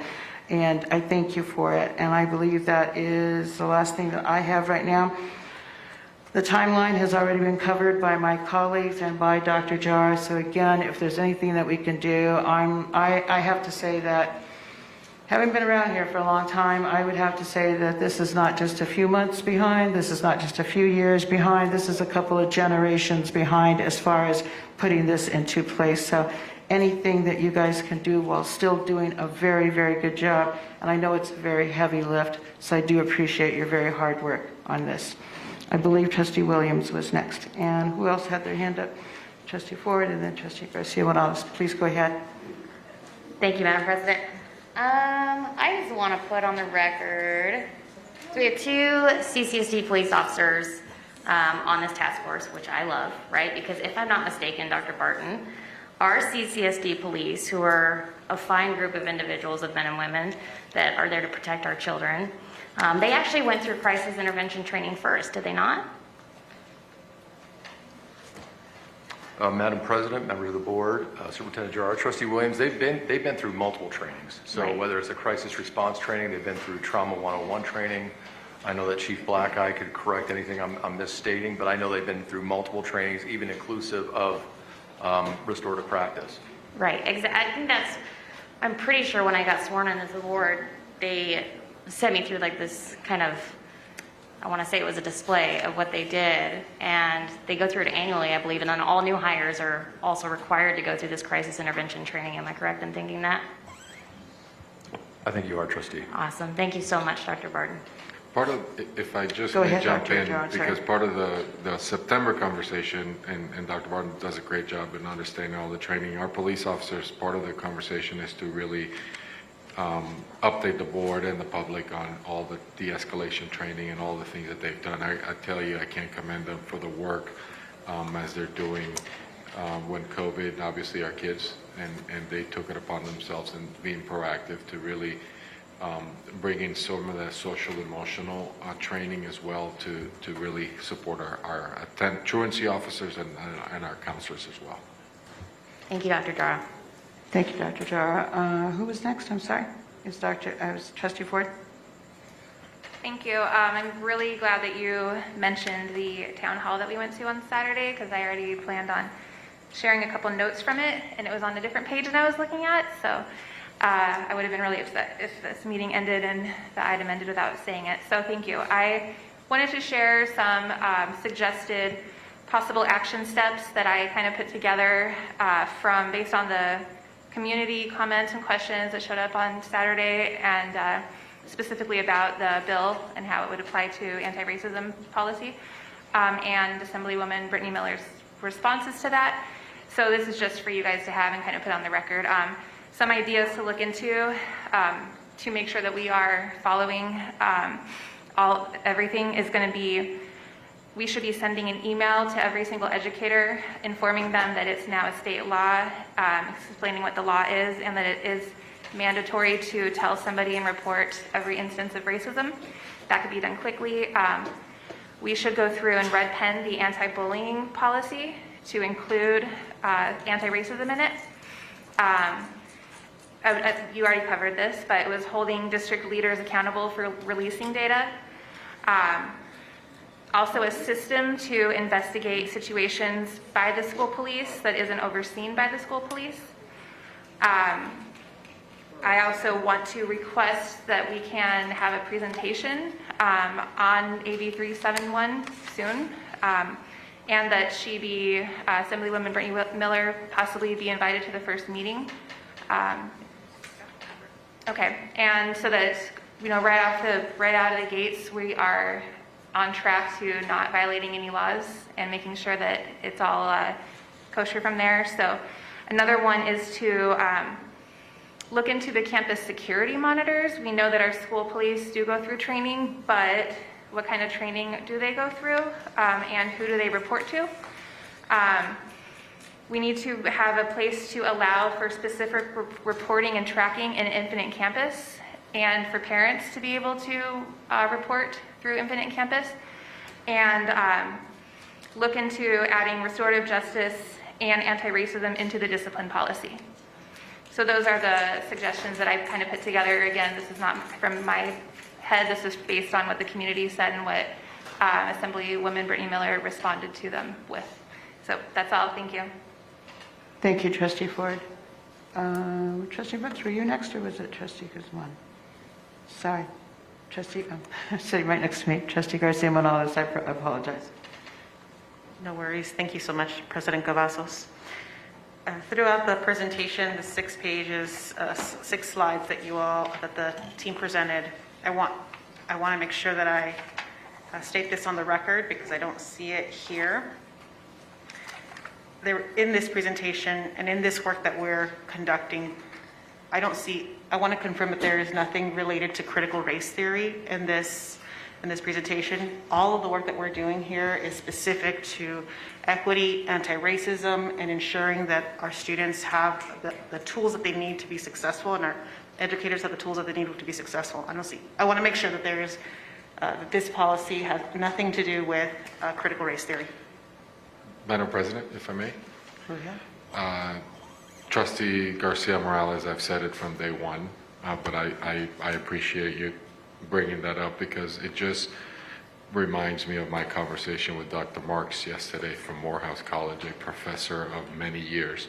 And as he was telling me a story, because as we were talking about the work that we're doing, and he said, I was with 50 attorneys in a law firm in Atlanta talking about, and the conversation came up about critical race theory. So he asked the 50 attorneys and says, how many of you learned critical race theory in law school, in your grad school? And 3 of them raised their hand. And he said, well, they're thinking that in K-12 we're teaching that to 3rd graders. I say that because that is not what we are teaching in K-12 education. We are teaching the standards that are approved by the Nevada State Board. So I apologize for the story, but I think it's just critical that, that's a higher ed curriculum, and it's, and I know Brandon's an expert, but not in critical race theory. He's the one that taught me that said that this is where it's taught in higher ed, and it's really a very high level course. So. Thank you, Dr. Jara. Trustee Garcia Morales? Thank you for that, Dr. Jara, and thank you, gentlemen, for ensuring that this work is focused on equity and anti-racism, and confirming, Dr. Jara, that this work, critical race theory, is a legal theory that exists in higher education, in law school, and again, not something that is taking place in our school district. Thank you so much. Thank you, Trustee Garcia Morales. Trustees, any other questions on this for our staff? Thank you, gentlemen, Mr. Bowlers, Dr. Scavella, Dr. Barton. Thank you very much. We appreciate your hard work on this. Thank you so much. And your patience with all our questions. Thank you so much. Trustees, we are now going to move on to another non-action item, and it is 5.02. This is substitute teachers and substitute. You've been watching breaking news from the Las Vegas Review-Journal, sponsored by Michael Gaughan's South Point Hotel, Casino, and Spa.